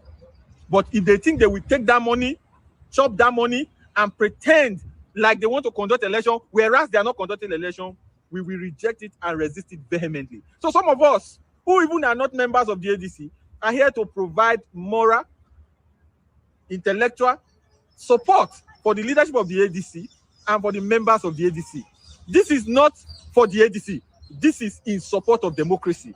This is the final bulwark that will stop the bull in a China shop APC from running Nigeria roughshod, turning Nigeria to a one-party state, and confirming a third-term agenda on Tinubu, even if he manages to win the second term. So Nigerians, put your hands together. This is a fight to finish, and we will win. We shall overcome. And my final words is, those who stand, let them take it, lest they fall. Thank you, and God bless you, and thank you for your attention to this matter. All right. Okay, we've come to the end of this. Ibi, do you have any comments to make? Anielo, what are you saying? I wouldn't use those terms for them, okay? Like I said, since you feel that way, you need to come out and show the people how to do it. Come to Nigeria and show the youth how to do it. Not be today comment section, they type. Easy to type. Go ahead, my brother. Ibi, Alpha. Yeah, thank you so much for all that you do. Again, like I said yesterday, this is a big sacrifice. It is. I know how much you come on, sometimes twice every day for extended hours, and no one is paying you for this. So thank you for all that you do for our country. And to everybody in the comment section as well, thank you guys for showing up consistently every time Omoye goes live. Thank you for your contributions. The reason we are doing all this is because we have a heart for our country. And I know some of us might actually be outside of the country, but we are still empathetic towards everyone living in the country, Nigeria. So thank you for all that you do. And I just want to reiterate what this I think this guy said it, and there may be two videos that you played before this. You know, the Yorubas will say something, they will say, and I'll say it in Yoruba and then interpret in English. They will say, Ajá tó bá máa sọnù kò ní gbọ́ fèrè ọlọ́dẹ. Meaning that the dog that is going to get missing will never hear the whistle of the hunter. And that's exactly where Tinubu is right now. Exactly. Me, I'm convinced. I love what he's doing. Let him keep pushing it. Let him keep going. That is what will bring us to that breaking point so quickly. In fact, what I'm really hoping and praying for is that things just go out of hand even before any election happens. I think that would be the best. So he doesn't even get an opportunity to even think rather that he wants to also participate in the election. That's what I'm really hoping and praying for. So these are positive days. Let's just stay positive. Let's be hopeful. For those of you that still believe in prayer, if that's all you can do, please do. But with your praying, also try to speak to your people. If you have people in Nigeria, encourage them, let them register, join ADC. Let one, how do they say it now? Each one teach one. I think that's the way it's said, right? So just educate your people as much as you can do. And I believe that something positive will come out in 2027. I'm 100% assured. 100% assured. So let's stay positive, and I know that Nigeria would definitely see the break of a new day. Omoye, thank you once again. God bless. Have a good night. Thank you so much, EB. Have a wonderful night. Just thank you for being on the panel with me the entire time. I really appreciate it. At least when I keep me company, I wasn't just left on my own. So I really appreciate it. Thank you for your support as well and your kind comments. I don't take it for granted. I take the kind comments when I can, because most times when I come here, the APC urchins are here trying to display me. I'm ready for them. I dey give am to them back to back. No. Thank you so much, my brother. If he go down go sleep. I'm still here. Okay. We don't dey round up. Any last thoughts? My people, let us come out. I don't want us to be just on social media talk like they always say. And that's what it keeps looking like if we don't, come out there and support the opposition. It's not going to be an easy thing. Trust me, for him to win this election, we have to make sure that we have every resources down, all the energy for us to take over this government.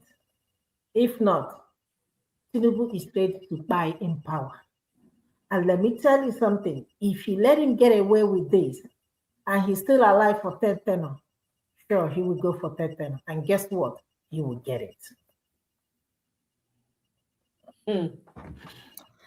You said it all. Well, on that note, thank you very much, Ife. I appreciate it. Thank you for being Good on night, the panel sister. with me. Good night. Yeah, we'll talk again. I go see you now on the next one. Yeah, thank you so much, guys. Everyone, Michael, Ine, Agnello, everyone that was here, Oriyomi, everybody that was here. Thank you so much. I appreciate it. Have a wonderful rest of the evening, and I'll see you on my next one.